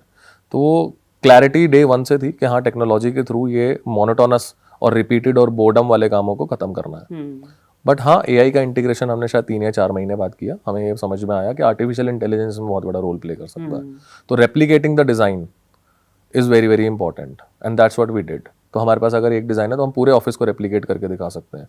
फॉर एग्जांपल, अगर आपने एक बॉस केबिन, अपना मैनेजर केबिन किसी का डिस्कस किया कि हमें मैनेजर केबिन ऐसा बनाना है, उस थीम पे आपके बाकी office areas, reception, work station, washrooms, pantry, cafeteria, breakout कैसा लगेगा, ये हम चंद मिनटों में दिखा सकते हैं आर्टिफिशियल इंटेलिजेंस के थ्रू। बहुत सही। तो लोगों को ये नहीं सोचना पड़ता कि मैंने एक डिज़ाइन तो पकड़ लिया, एक रिसेप्शन का तो डिज़ाइन तो मैंने फाइनल कर लिया, बट मेरा बाकी ऑफिस कैसा बनेगा इस थीम पे, वो प्रॉब्लम को हमने सॉल्व किया। तो हम ऑन द स्पॉट किसी को दिखा सकते हैं कि अगर आपको ये थीम पसंद है तो आप पूरा ऑफिस इस तरीके से बना सकते हैं। संजीव, आप कहाँ से, किस शहर से मतलब बिलोंग करते हैं, कहाँ से जुड़े हुए हैं? आपकी फैमिली, आपके पेरेंट्स, आपका स्कूलिंग, बचपन कैसा रहा, ये सारी चीज़ों पे थोड़ा हम लोग इन सवालों पर आ जाते हैं। देखिए, हम बहुत ही मॉडेस्ट बैकग्राउंड से आते हैं। हम लोगों के फैमिली रूट्स हैं राजस्थान में, जोधपुर में, and my father belong to Jodhpur and my mother is from Delhi only. तो मैं और मेरा भाई, छोटा भाई, we are born and brought up in Delhi. तो हम लोगों ने यहीं पे सब कुछ स्कूलिंग करी है, यहीं पे सारी पढ़ाई भी करी है, एंड हम लोग प्रॉपर दिल्ली आइट हैं, आप बोल सकते हो। But yes, background is very diverse. My father was a very senior IPS officer and my mother was a teacher.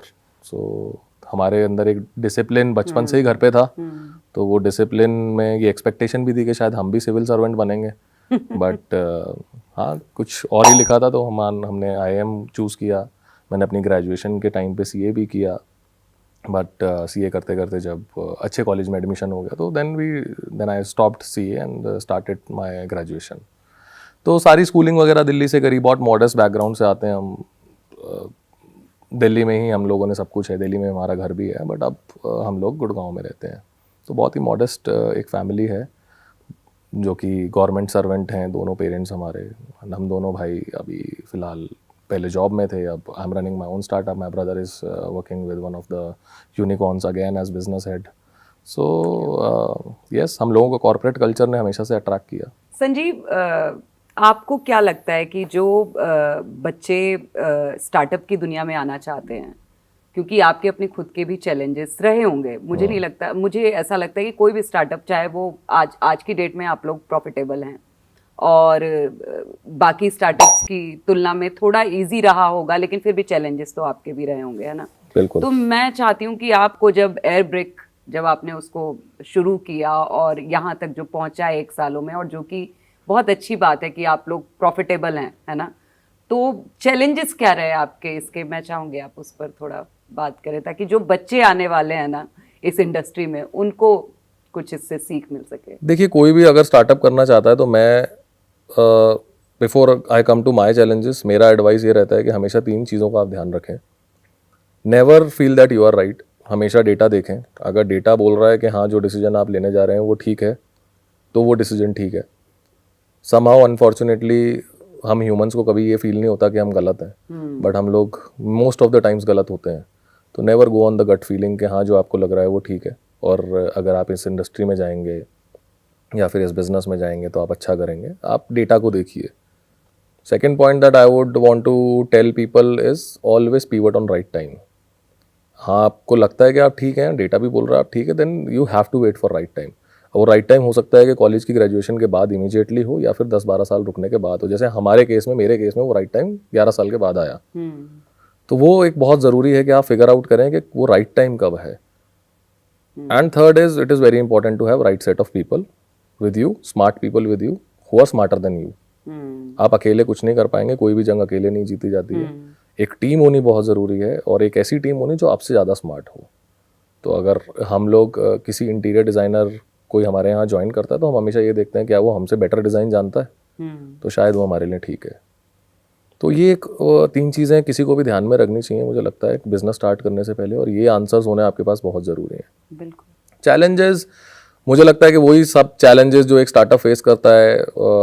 How to create reputation, how to attract talent, कैसे सही लोगों को लेके आया जाए. आपको सही लोग मिल भी जाते हैं तब भी आपको ये चैलेंज फेस होता है कि आप एक नेसेंट स्टेज इनिशियल स्टार्टअप हैं, जॉब स्टेबिलिटी है या नहीं है, कैसे जॉब सिक्योरिटी देंगे. ये सब क्वेश्चंस हमने भी फेस किए.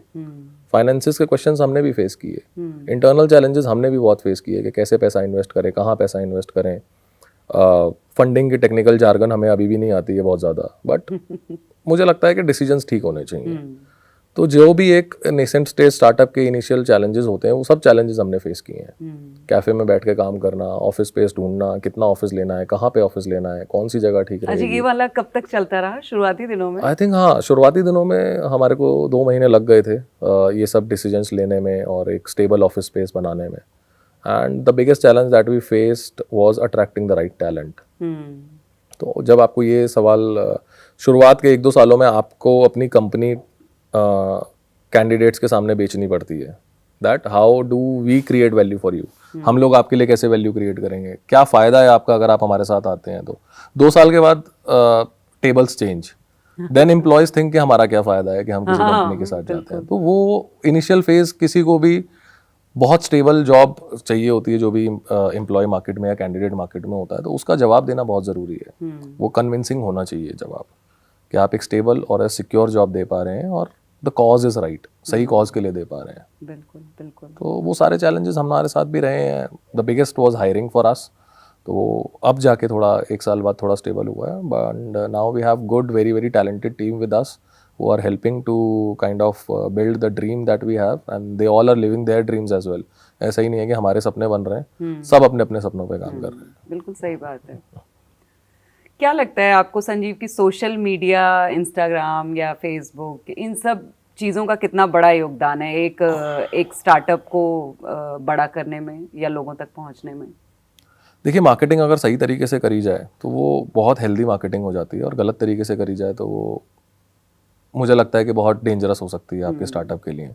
सोशल मीडिया का बहुत बड़ा रोल है, नो डाउट. जो आप सोशल मीडिया पे जो मार्केटिंग आज आप कर सकते हैं, वो मुझे लगता है कि उतना मार्केटिंग बेस क्रिएट करने में पहले आपको 2-4 साल लग जाते थे.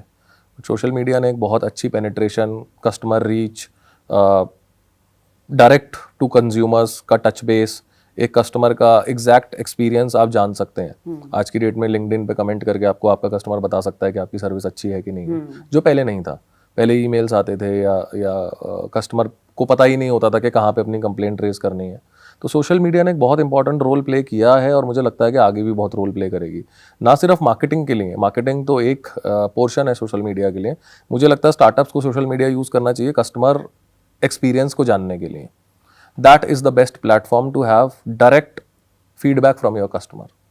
एज अ फाउंडर अगर आप किसी भी कंपनी में, D2C कंपनी में है, B2B कंपनी में है, सोशल मीडिया के जरिए ही आपको डायरेक्ट फीडबैक मिल सकता है. वरना उसके अलावा कोई भी फीडबैक जो आपके पास आएगा वो फिल्टर्ड होगा, आपकी टीम के थ्रू आएगा. तो मुझे लगता है कि सोशल मीडिया मार्केटिंग प्लेटफॉर्म तो है ही, एक कस्टमर प्लेटफॉर्म बहुत स्ट्रॉन्ग प्लेटफॉर्म है, जहाँ पे आप अपने कस्टमर्स का फीडबैक जान सकते हैं, करेक्टिव एक्शंस ले सकते हैं, ये समझ सकते हैं कि जो सर्विसेज और प्रोडक्ट आपने मार्केट में उतारे हैं क्या वो कस्टमर्स को पसंद आ रहे हैं, क्या वो उनके एक्सपेक्टेशन के हिसाब से हैं. तो वो एक बहुत इंपॉर्टेंट पैरामीटर है. तो सोशल मीडिया का रोल है, और मुझे लगता है आगे जाके रोल और बढ़ेगा. सोशल मीडिया अगर प्रेजेंस आपकी नहीं है तो मुझे नहीं लगता कि आपके ब्रांड को कोई जान पाएगा। हम्म, तो taking down the barriers of geography, अगर आप हिंदुस्तान में काम कर रहे हैं तो आप ये इंश्योर कर सकते हैं कि आप दुबई में मार्केटिंग करें या सिंगापुर में मार्केटिंग करें। वो सोशल मीडिया के जरिए ही पॉसिबल है, पहले पॉसिबल नहीं थी। बिल्कुल। तो आज आप कहीं पे भी बैठ के काम करें, आपकी मार्केटिंग टीम कहीं पे भी हो, आपका हेड ऑफिस कहीं पे भी हो, आप पूरे वर्ल्ड ओवर मार्केट कर सकते हैं, आप पूरे वर्ल्ड ओवर अपने कस्टमर्स का फीडबैक गेज कर सकते हैं। तो वो एक स्ट्रेंथ सोशल मीडिया से ज़रूर मिली है और मुझे लगता है आगे जाके और स्ट्रेंथन होगा। बिल्कुल। शुरू में आप लोग सोशल मीडिया के थ्रू ही लोगों तक पहुंचे या क्या, मतलब क्या स्ट्रेटेजी थी? तो हमारी पहले साल की कस्टमर एक्विजिशन की यही स्ट्रैटेजी रही कि हम रेफरल नेटवर्क और रिपीट क्लाइंट्स के पास, जहाँ पे लोगों को एक भरोसा था कि हाँ संजीव और आशीष अच्छा ऑफिस बनाते हैं, अब चाहे कंपनी कोई सी भी हो, किसी भी कंपनी के साथ वो एसोसिएटेड हो, हाँ इन लोगों को ऑफिस बनाना आता है, ये लोग टेक्निकली स्ट्रांग हैं, इनको पता है कि ऑफिस डिजाइनिंग में क्या लगता है और एग्जीक्यूशन में क्या लगता है। तो वो एक पहला साल उस स्ट्रैटेजी पे हमने काम किया and we acquired lot of customers, lot of unicorn startups, lot of MNCs as I mentioned. तो वो स्ट्रैटेजी पे काम किया। हाँ ऑर्गेनिक कस्टमर्स भी हैं हमारे पास, बहुत सारे कस्टमर्स ऑर्गेनिक हैं। फॉर एग्जांपल होंडा जैसा क्लाइंट हमारे पास ऑर्गेनिकली आया है। तो वो मुझे लगता है मार्केटिंग की ही देन है, सोशल मीडिया मार्केटिंग की ही देन है। संजीव, अगर हम साल 2007-8 की बात करें तो मतलब स्टार्टअप कल्चर जो था एकदम नया नया आया था, बहुत सारे लोग जानते नहीं थे इसके बारे में, है ना। लेकिन इन 10-15 सालों में दुनिया बहुत बदल चुकी है, मतलब इंडिया खासकर भारत बहुत बदल चुका है और वो स्टार्टअप को बहुत अलग तरीके से देखता है। तो आप पूरा स्टार्टअप इकोसिस्टम को आप किस तरह से देखते हैं, क्योंकि आपने लंबे टाइम तक स्टार्टअप्स में काम भी किया और उसके बाद अपना खुद का भी स्टार्टअप शुरू किया।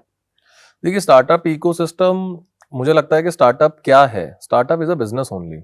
ये एक टैग है या फिर एक टर्म है स्टार्टअप, जो कि आजकल बहुत ज्यादा यूज होने लग गया है।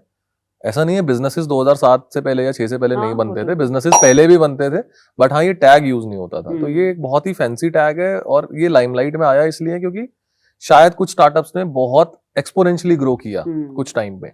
तो स्टार्टअप क्या होता है ये उस टाइम पे लोगों को पता चला कि हाँ स्टार्टअप एक ऐसी कंपनी होती है जिसको आप बनाइए टेक्नोलॉजी के जरिए और एक्सपोनेंशियली ग्रोथ मिलेगी आपको, and you can be successful in 2 years 3 years। तो ये एक बर्स्ट क्रिएट हुआ उस टाइम से, स्टार्टअप वर्ल्ड एक नाम शुरू हुआ, जो कि मुझे लगता है कि बिजनेसेस पहले भी थे, अभी भी हैं और आगे भी रहेंगे। तो startup ecosystem is that, again coming to the same point कि आप सस्टेनेबल बिजनेस बना रहे हैं कि नहीं बना रहे। स्टार्टअप है या बिजनेस है, मैं तो मतलब हिंदी में बोलता हूँ धंधा बनाना। धंधा बनाना बहुत जरूरी है, आपको धंधा बनाना आना चाहिए। आपने स्टार्टअप बना लिया लेकिन वो प्रॉफिटेबल नहीं है, सस्टेनेबल नहीं है, आप वैल्यू ऐड नहीं कर पा रहे हैं, आपने वैल्यूएशन गेम में अपनी वैल्यूएशन कर ली 2 बिलियन 4 बिलियन 5 बिलियन और 5 साल बाद 6 साल बाद आप वापस बैक टू स्क्वायर वन हो गए, तो वो मुझे लगता है कि वो कोई पॉइंट ही नहीं है वैसे बिजनेस बनाने का। Ultimately startup is a business, whether it is a successful business और a failed business, depends upon आप कैसे बना रहे हैं उसको और आपका विजन क्या है वो बनाने के लिए। तो हाँ ये इकोसिस्टम बहुत अच्छा है आज की डेट में। स्टार्टअप को नर्चर करने के लिए और सपोर्ट करने के लिए बहुत सारी चीजें हैं। जैसे गवर्नमेंट मैंने बोला एक चीज है, इसके अलावा बहुत सारी चीजें हैं। पैसा पहले इतना आसानी से नहीं मिलता था, पैसा लेने के 2 या 3 जरिए होते थे, या तो आप बैंक लोन लीजिए या फिर आप कोई ओडी लीजिए या फिर मतलब उस तरीके से आपको एक डेट लाइन मिलती थी, जिसे डेट लाइन बोलते हैं। तो अब इक्विटी के अगेंस्ट पैसा जो मिलता है, इक्विटी के अगेंस्ट पैसा पहले भी मिलता था। बड़ी कंपनीज अपनी इक्विटीज डाइल्यूट करती थी और अच्छे वीसीज या फिर इंस्टीट्यूशनल इन्वेस्टर्स वो इक्विटी खरीदते थे और इतना ग्लैमरस नहीं होता था हाँ ये सब। बट ये स्टार्टअप जो वर्ड है ये है अल्टीमेटली बिजनेस ही, नथिंग एल्स, धंधा ही है। तो स्टार्टअप इकोसिस्टम ग्रो करेगा नो डाउट, बट कलेक्टिवली आज की डेट में हम लोग बिजनेस बनाने को स्टार्टअप बनाना बोलने लग गए हैं, जो कि मेरे हिसाब से बिजनेस बनाना और स्टार्टअप बनाना सेम ही चीज़ है। बट हाँ आप एक कौन सी वाइब्रेंसी के साथ, कौन सी होप के साथ, क्या एक्सपेक्टेशन के साथ बना रहे हैं, वो एक बहुत मैटर करता है। तो लाला बिजनेस जैसे होते थे, हाँ वैसा बिजनेस नहीं होना चाहिए, but startup is a business only. बिल्कुल। लेकिन एक चीज तो है ना कि स्टार्टअप के साथ एक चीज तो है ना कि कुछ तो इनोवेशन हो रहा है, कुछ तो नया हो रहा है, कुछ अलग हो रहा है। हाँ ये एक बहुत अच्छी चीज है कि लोग थोड़ा डिफरेंटली सोचते हैं। लोगों को लगता है कि स्टार्टअप कर रहे हैं तो हाँ हम कुछ नया कर रहे हैं, बट वो नया करना भी अगेन डिपेंड इस पे करता है कि आप कितनी जील के साथ कर रहे हैं और आपका विजन क्या है, राइट। तो ये आपकी पॉइंट बिल्कुल मैं मान सकता हूँ कि हाँ स्टार्टअप करना is something creating new, thinking out of the box, कि आप कुछ ऐसी प्रॉब्लम को सॉल्व कर रहे हैं जो कि नहीं था। जैसे स्विगी या जोमेटो है, तो वो एक रियल टाइम कस्टमर की ग्राउंड की प्रॉब्लम सॉल्व हुई है कि पहले आप किसी फोन नंबर पे फोन करते थे और फिर आप क्यू में रहते थे, फिर आप ऑर्डर लेते थे, फिर आपका ऑर्डर आता था, अब आज की डेट में आप एक प्लेटफॉर्म आपके पास है जो कि मार्केट प्लेस की तरह आपके लिए काम कर रहा है, तो वो रियल वैल्यू ऐड है। बिल्कुल। तो क्या आप रियल वैल्यू ऐड कर रहे हैं, आप डिफरेंट तरीके से कैसे सोच रहे हैं, वो बहुत मैटर करता है। Thinking out of the box is very important. अच्छा संजीव, एआई को किस तरह से देखते हैं आप? आने वाले टाइम में एआई कितना बदल देगा दुनिया को? मुझे लगता है कि बहुत मेजर इम्पैक्ट आएगा and AI is going to take lot of jobs. जो रिडंडेंट टास्क्स हैं वो सब खत्म हो जाएंगे एंड मुझे लगता है कि एआई ना सिर्फ रिडंडेंट टास्क को खत्म करेगा, एक टाइम सेविंग एनवायरनमेंट क्रिएट करेगा जहाँ पे आप जो टास्क 5 घंटे या 6 घंटे में करते हैं वो 5 मिनट या 4 मिनट में कर सकते हैं। तो AI is the new change that this era right now is seeing and it is going to impact each and every industry, चाहे वो आज हो या कल हो। हर इंडस्ट्री, हर कंपनी, हर सेक्टर एआई को इम्प्लीमेंट करेगा, चाहे वो किसी भी चीज़ के लिए करे, छोटी चीज़ के लिए या बड़ी चीज़ के लिए। जैसे हमने इंटीरियर डिजाइनिंग में किया, शायद कोई और किसी और चीज़ में करेगा। जोमेटो ने एआई को इंटीग्रेट किया कि जब आप एक तरीके का फूड ऑर्डर करते हैं तो आपको फिर नेक्स्ट उसी तरीके की चीज़ें दिखती हैं, ये भी एआई ही है। तो AI is going to impact each and every person, each and every industry, each and every job in the near future. And AI जो लोग आज की डेट में अडाप्ट कर रहे हैं, जो अपने प्रोसेसेस को एफिशिएंट बना रहे हैं आर्टिफिशियल इंटेलिजेंस के through, those are going to sustain. जो आज भी मोनोटोनस और बोरिंग चीज़ों को बोरिंग तरीके से कर रहे हैं, मुझे लगता है वो बहुत जल्दी वाइप ऑफ हो जाएगा। बिल्कुल। लेकिन क्या लगता है वो लोग क्या करेंगे जिनकी नौकरियां चली जाएंगी? बहुत सारी नौकरियां जाएंगी। शायद उन लोगों को अपने आप को एनहांस करना होगा। मुझे लगता है कि किसी भी इंसान को अगर किसी भी मार्केट में टिके रहना है तो हर 3 या 4 साल में अपने आप को एनहांस करना बहुत जरूरी है। वरना आप जॉब तो चला लेंगे 15 साल 20 साल, बट वो प्रोडक्टिविटी एफिशिएंसी नहीं है। आपको भी पता है कि आपको एक ही तरीके का काम करना है तो आप कब तक कर पाएंगे। तो पॉइंट ये है कि हर किसी को अपने आप को अपग्रेड करना होगा, हर किसी को अपने आप को इररिप्लेसेबल बनाना होगा। ये बहुत जरूरी है कि आप क्या कर रहे हैं जो कि एआई टेक ओवर नहीं कर सकता है, या आप ऐसा क्या कर रहे हैं जो आप बाकियों से अच्छा कर पा रहे हैं या बाकी नहीं कर पा रहे हैं। तो हर इंसान की अपनी एक्सपर्टीज होती है, कोर होती है, उसको ज्यादा स्ट्रेंथन करने पे ध्यान देना चाहिए। बिल्कुल, मतलब एआई तो एक जरूरत की चीज हो ही जानी है, क्योंकि आप देखिए कि सिलेबस में, बच्चों के सिलेबस में, स्कूल वगैरह में भी एआई एक सब्जेक्ट के तौर पर आ गया है। मुझे लगता है अभी जेनजी वाली जनरेशन जो आएगी ये सारे टास्क एआई पे ही करेगी, चाहे वो होमवर्क करना हो, चाहे वो असाइनमेंट करने हो। ऑलरेडी बहुत सारे लोग होमवर्क और असाइनमेंट एआई से ही करते हैं, बट जेनजी जो आएगी, जो नई जनरेशन आ रही है, ये लोग एआई के मास्टर्स होंगे। जो चीज़ हमने 35 साल 36 साल की एज में सीखी है, ये लोग 5 साल 6 साल की एज से देखना और इम्प्लीमेंट करना अपनी लाइफ में शुरू कर चुके हैं। तो yes, AI is going to disrupt the overall scenario which is there in the market right now for each and every industry, not for any particular industry. तो मुझे लगता है कि जहाँ पे भी आप अपनी एफिशिएंसीज को इंक्रीज कर सकते हैं किसी भी बिजनेस में, चाहे आप दुकानदार ही क्यों नहीं है, आप अपनी दुकान में कुछ भी एफिशिएंटली बिल्ड कर सकते हैं अगर आर्टिफिशियल इंटेलिजेंस या टेक्नोलॉजी को लाके, तो आपको करना चाहिए। बिकॉज यही फ्यूचर है। आप नहीं करेंगे तो कोई और कर लेगा और वो आपसे आगे निकल जाएगा। बिल्कुल, this is how it works, sadly. लेकिन एआई के बड़े सारे नुकसान भी हैं, और इनसे मतलब आपको क्या लगता है कैसे बच के रह सकता है इंसान? क्योंकि घरों में घुस चुका है अब एआई, हमारे फोन में तो आ ही चुका है। देखिए, मुझे लगता है कि लोगों को वाइजली यूज करना बहुत जरूरी है। मतलब एआई का बहुत सारे नुकसान है, आपने बिल्कुल ठीक बोला। AI can be manipulative, AI can create pictures, AI can create talking pictures, AI can create videos of you talking. You will not even realize कि आपका वीडियो बात करते हुए किसी ने AI के थ्रू क्रिएट करके निकाल दिया, और वो इतना रियलिस्टिक होता है that 99.9% लोग नहीं बता पाएंगे कि AI के थ्रू वीडियो आया है। तो इसको रेगुलेट करना बहुत जरूरी है। जैसे मुझे लगता है कि बिटकॉइन को रेगुलेट किया गया काफी टाइम के बाद, एआई को भी रेगुलेट करना बहुत जरूरी है। वो रेगुलेशंस आने बहुत जरूरी हैं, एक टैब होना बहुत जरूरी है, वरना it is a double edge sword. जितने इसके फायदे हैं उतने इसके नुकसान भी हैं। बिल्कुल, वो तो है। एंड आप सोच भी नहीं सकते इस तरीके के नुकसान हो सकते हैं, पर्सनल लेवल पे, प्रोफेशनल लेवल पे, इंडस्ट्रियल लेवल पे। तो ये बहुत जरूरी है कि इसकी यूसेज को टैप किया जाए। मैं चाहूंगी कि आप उन बच्चों को, हालांकि हम अभी इस पर बात कर चुके हैं, आपने हमें 3 पॉइंट्स दिए, लेकिन मैं चाहती हूँ कि अगर वो बच्चे फाउंडर बनने जा रहे हैं तो उनको अपनी पर्सनैलिटी में क्या चीजों का ख्याल रखना पड़ेगा और कैसे खुद को ग्रूम करना पड़ेगा, वो चीज आप बताइए। देखिए, एक फाउंडर का सबसे इंपॉर्टेंट काम होता है सही जगह पे सही लोगों को सही टाइम पे बिठाना। अगर आप ये कर पा रहे हैं, if you are a good people manager, और आप सही टाइम पे सही जगह पे सही आदमी को प्लेस कर पा रहे हैं किसी भी एक डिपार्टमेंट में, एज अ फाउंडर आप देखेंगे आज की डेट में मेरा क्या काम है, मेरा काम है कि मुझे पता है कि इस डिपार्टमेंट में अब इस आदमी की ज़रूरत है, इस लेवल की पेडिग्री की हायरिंग करने की ज़रूरत है, तो वो हम कर लेते हैं। तो as a founder your role should be about the growth. You cannot be a chief everything officer, right? CEO का एक और फॉर्म भी होता है, चीफ एवरीथिंग ऑफिसर। आजकल लोग चीफ एवरीथिंग ऑफिसर बहुत जल्दी बन जाते हैं, तो आपको ये ध्यान रखना है कि आप अगर सीईओ हैं तो आप अपना टाइम वाइजली डिवोट करें, फाउंडर हैं तो अपना टाइम वाइजली डिवोट करें उन चीज़ों पे जो कि इंपॉर्टेंट है, which is growth, strategy and people management. ये 3 चीज़ें बहुत इंपॉर्टेंट है। बिल्कुल। आप अपने बिजनेस को कैसे ग्रो कर सकते हैं, कौन सी नई मार्केट को आपको एक्सप्लोर करना है, कैसे एग्जिस्टिंग मार्केट्स को पेनिट्रेट करना है, कैसे ग्रो करना है, कैसे बाहर जाना है, इंटरनेशनल एक्सपेंशन कैसे करनी है, ये सब ग्रोथ में आता है। बिल्कुल। Strategies, how do you safeguard yourself from the competitors, how do you safeguard yourself from the people who are trying to copy you, how do you safeguard your technology from being copied, how do you expand, ये सब strategies and people management is again सही जगह पे सही आदमी काम कर रहा है कि नहीं कर रहा है, ये 3 चीजें किसी भी फाउंडर को और सीईओ को ध्यान रखनी चाहिए। तो you have to be a very good people manager, you have to be a very good strategist. किसी को भी फाउंडर बनने के लिए मुझे लगता है पीपल मैनेजर बनना बहुत जरूरी है। वरना आप चीफ एवरीथिंग ऑफिसर बन जाएंगे, आपके ऑफिस में एक बल्ब भी खराब हो रहा होगा तो आप चेंज करने के बारे में सोच रहे होंगे। हाँ। वो टाइम आपको किस चीज पे कितना डिवोट करना है, you have to very precariously divide your time. Sanjeev, आपने अपनी ओवरऑल पूरी जर्नी से क्या चीजें आपको ऐसी मिली जिनको आपको लगा कि मतलब अगर मैं ये एक्सपीरियंस नहीं लेता तो शायद मैं ये नहीं कर पाता? मुझे लगता है सही एजुकेशन और सही एक्सपीरियंस। शायद मैंने जल्दी नहीं करी स्टार्टअप लॉन्च करने में, और एक 10-11 साल का जो पेशेंट टाइम पीरियड था उसने मुझे बहुत कुछ सिखाया, एंड सही एजुकेशन ने एक बहुत बड़ा रोल प्ले किया।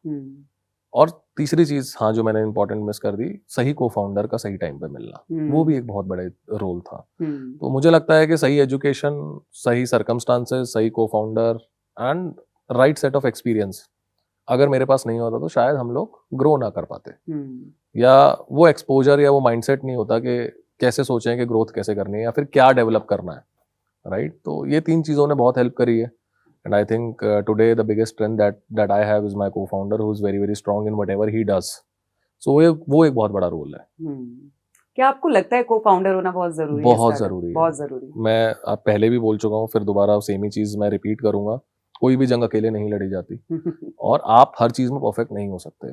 एक बिजनेस में एटलीस्ट 5 या 6 डिफरेंट डोमेन्स होते हैं जो कि आपको हैंडल करने हैं। मुझे लगता है कि कोई भी इंसान अगर बड़ी कंपनी बनाने के बारे में सोच रहा है तो 2 या 3-4 डोमेन्स वो हैंडल करेगा, 2-3-4 डोमेन्स आपका एक सब्स्टिट्यूट और आपका एक को फाउंडर हैंडल करेगा जिसमें वो एक्सपर्ट है, तभी आप एक लॉन्ग टर्म बिजनेस क्रिएट कर पाएंगे। बिल्कुल। तो को फाउंडर का होना उतना ही जरूरी है जितना फाउंडर का होना जरूरी है। यू एक और एक 11 होते हैं, जैसा कि हिंदी में कहा जाता है, तो आपको साथ में मुझे लगता है कोई ना कोई होना चाहिए to manage the things in a better format. बहुत सारे फाउंडर्स हैं ऐसे, बहुत सारे स्टार्टअप, हर जगह आजकल मेंटल हेल्थ के बारे में बहुत बात हो रही है ना? तो मुझे ऐसा लगता है कि अगर को फाउंडर होता है ना तो वो बहुत सारी चीजें दिमागी तौर पे भी हमारे बहुत सारे बोझ कम कर देता है ना? आपको कभी किसी तरह के मेंटल हेल्थ इश्यूज को फेस करना पड़ा है स्टार्टअप? देखिए, मैंने हमेशा से, मेरा एक मोटो रहा है, शायद मैंने नहीं बताया आपको, मैं एक मार्शल आर्ट प्लेयर हूँ। क्या बात है? मैंने नेशनल लेवल पे ताइक्वांडो 3 बार खेला है और 2 बार जीता है। अरे वाह। तो फिजिकल हेल्थ अगर आप ध्यान दे रहे हैं तो मेंटल हेल्थ अपने आप प्लेस पे रहती है। तो ये बहुत ज़रूरी है कि आप अपनी फिजिकल हेल्थ पे और अपने रूटीन पे और अपने दिनचर्या का ध्यान रखें। मुझे नहीं लगता कि 1 घंटा वर्कआउट का निकालना या निकाल पाना बहुत इंपॉर्टेंट या इम्पॉसिबल है किसी भी फाउंडर के लिए। 1 घंटा तो दिन में निकल ही जाता है, अगर वो आप कर पा रहे हैं तो मैं नहीं सोचता कि आपको कभी मेंटल हेल्थ इश्यूज फेस करने पड़ेंगे। Mental health issues are only related when you are not active physically, right? मैं ऐसा सोचता हूँ, मेरा ऐसा पर्सनल मानना है। अगर आप फिजिकली एक्टिव हैं तो आपको मेंटल हेल्थ इश्यूज कभी नहीं होंगे। तो शरीर कम चलाना और दिमाग ज्यादा चलाने से मेंटल इश्यूज होते हैं। अगर आप इसका रिवर्स कर देंगे, शरीर ज्यादा चलाएंगे और दिमाग कम चलाएंगे, तो मेंटल इश्यूज कभी नहीं होंगे। बिल्कुल बिल्कुल बिल्कुल सही बात है। तो शरीर ज्यादा चलाना है ना? शरीर का ख्याल बिल्कुल बिल्कुल। Take care of your body, treat your body like a temple, don't treat it like a dustbin, don't eat whatever comes your way, be very very selective in eating. These are the only few things which can help you become a very very good master of your body and your mind. बिल्कुल। And if you're in control of your body, you are in control of your mind. बिल्कुल। Else you can't control your mind. बिल्कुल। And depression, mental health issues, मुझे लगता है ये सब over thinking ही होती है, नथिंग एल्स। अपने थॉट्स को कंट्रोल में ना रख पाना is the definition of anxiety, depression, over thinking. अब आप कुछ भी टर्मिनोलॉजी यूज कर लीजिए, ultimately the bottom line is आप कंट्रोल नहीं कर पा रहे हैं कि आप क्या सोच रहे हैं। वो थॉट्स को कंट्रोल में रखना is an art, and I think if you are physically in control you can keep your thoughts well in control, mentally also. अभी क्या है एयरब्रिक का फ्यूचर प्लान क्या है? देखिए, फ्यूचर प्लान्स तो बहुत अग्रेसिव हैं, बहुत ऑप्टिमिस्टिक हैं, बट हाँ, हम इस साल एटलीस्ट 200% ग्रो करेंगे। हम लोग इस साल एटलीस्ट अपना रेवेन्यू 3x करेंगे जितना हमने पिछले साल किया है। इस प्लान के साथ हम लोग ऑलरेडी मार्केट में अपनी स्ट्रैटेजीज इंप्लीमेंट कर चुके हैं। हम लोग उस हिसाब से प्लानिंग कर चुके हैं, बैक एंड इंफ्रा उसी हिसाब से हमने डेवलप करना शुरू किया है। So we have finalized our planning in the month of April. Now we have started to implement that plan. So the plan is very, very aggressive for this year. But yes, I'm very cognizant कि हाँ, चीज़ें सही जगह पे, सही place पे, सही time पे होंगी, तभी शायद हम वो प्लान अचीव भी कर पाएंगे। Keeping in mind the customer's success, which is very important. ज्यादा से ज्यादा लोगों तक पहुंचना है। ज्यादा से ज्यादा लोगों तक पहुंचना और सक्सेसफुली सबको डिलीवर भी करना है। मुझे लगता है सेल करना आसान होता है कंपैरेटिवली, फुलफिल करना मुश्किल होता है। बहुत अच्छी बात कही आप। तो आपको फुलफिलमेंट पे ध्यान देना है कि आप जितना सेल कर पा रहे हैं उतना फुलफिल कर पा रहे हैं। मतलब हिंदी में अगर मैं बोलूँ तो उतना भुगता पा रहे हैं। हाँ। जितना आपने बिजनेस मार्केट में सेल कर लिया उतना भुगताएं, ये बहुत इंपॉर्टेंट मेट्रिक्स है। And this is the only metrics which is going to define your success and your customer happiness. Customer happiness is somewhere or other related to fulfilment. मतलब example के तौर पे अगर अमेज़न से आपका ऑर्डर एक दिन डिले हो जाता है तो customer happiness and customer success is screwed, तो fulfilment is not there. Fulfilment is very important, and I think यही रीजन भी है कि शायद बहुत सारे स्टार्टअप फिसल जाते हैं कि सेल पे और रेवेन्यू पे बहुत ज्यादा फोकस होता है और फुलफिलमेंट पे उतना ज्यादा नहीं होता। You have to deliver what you are selling is the key. कैसा लगता है जब लोग आपके क्लाइंट्स या आपके कस्टमर जब खुश होते हैं और कहते हैं वाओ? मुझे ऐसा लगता है कि हमने हर एक बिजनेस में अपना वैल्यू ऐड किया है। अगर कोई कस्टमर या फिर कोई एक ऑफिस बोलता है कि आपने हमारे लिए बहुत अच्छा काम किया, या हमें टेस्टिमोनियल देते हैं, या फिर हमारे लिए रिटर्न टेस्टिमोनियल भेजते हैं, या वीडियो रिकॉर्ड करके भेजते हैं, या फिर पूजा में हमें इनवाइट करते हैं, क्या बात है। तो हमें ऐसा लगता है कि हाँ, हमने इस पर्टिकुलर बिजनेस की सक्सेस में कुछ रोल प्ले किया है। वो एक बहुत अच्छी फीलिंग होती है, wherein you are touching the businesses which are successful, and उनकी सक्सेस में आपका कुछ रोल है। वो रोल क्या है कि आपने उनका ऑफिस बनाया।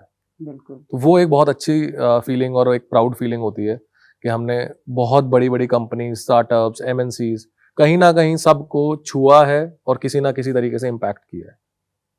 That is a very good feeling for us. जैसे कुछ मिस्टेक्स वगैरह होती हैं या कहीं भी ठीक तरीके से काम नहीं होता है, तो आपकी लर्निंग्स, वो सारी चीजें आप लोग कैसे? हम लोग भी गलतियां करते हैं, हम लोगों से भी गलतियां हो रही हैं। आई थिंक सब हर किसी से होती हैं, चाहे वो पर्सनल लाइफ हो, प्रोफेशनल लाइफ हो, स्टार्टअप हो, कॉर्पोरेट हो, कुछ भी हो। गलतियां होती रहेंगी, बट आप उससे क्या सीख रहे हैं और ये कैसे इंश्योर कर रहे हैं कि रिपीट ना हो, इज द की। बिल्कुल वही बात है कि मिस्टेक्स होना बुरी बात नहीं है, मिस्टेक्स रिपीट नहीं होनी, रिपीट होना बहुत बुरी बात है। मतलब अगर हमने अपनी गलती से कुछ सीखा नहीं और उसको फिर से रिपीट कर दिया तो फिर सीखे भी और ये भी इंश्योर करें कि रिपीट ना हो। वो बहुत जरूरी है। बिल्कुल। वो एक पैरामीटर आपको ये देखना पड़ेगा कि आपने जो गलती एक बार कर दी वो दोबारा रिपीट नहीं होना चाहिए। That's the key.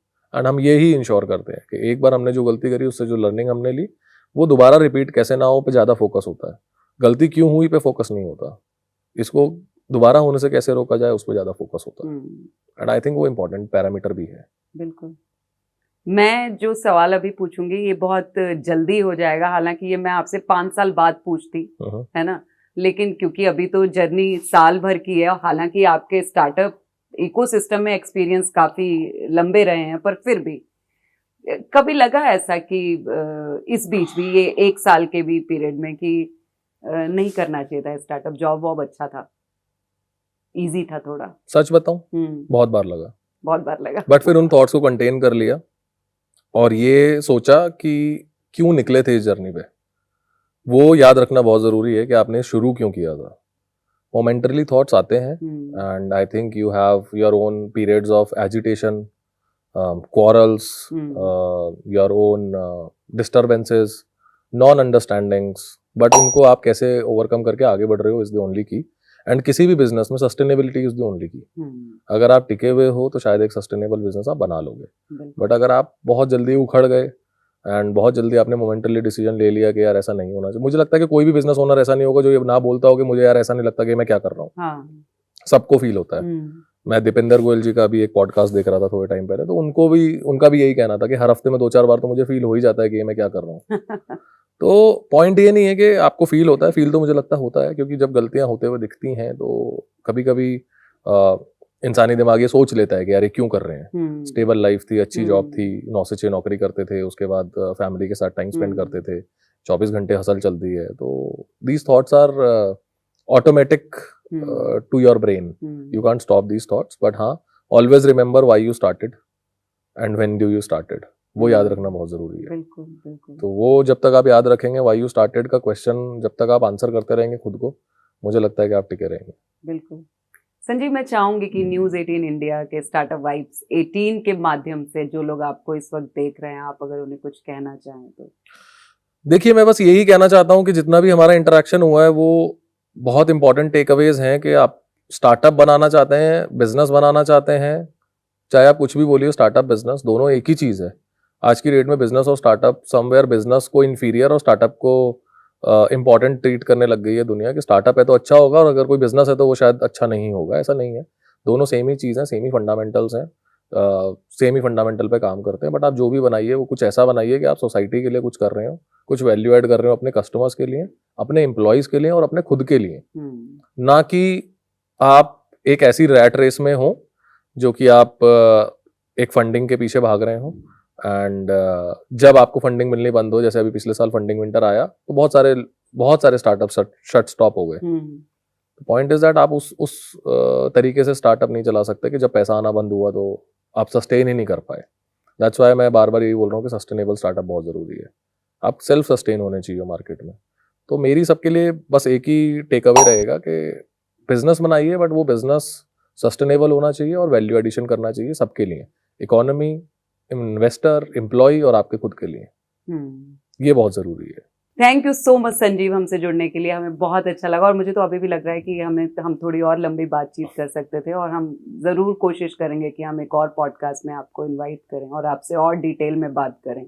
और मेरी ढेर सारी शुभकामनाएं एयरब्रिक इंफ्रा को, आप बहुत अच्छा करें और बहुत बढ़िया करें।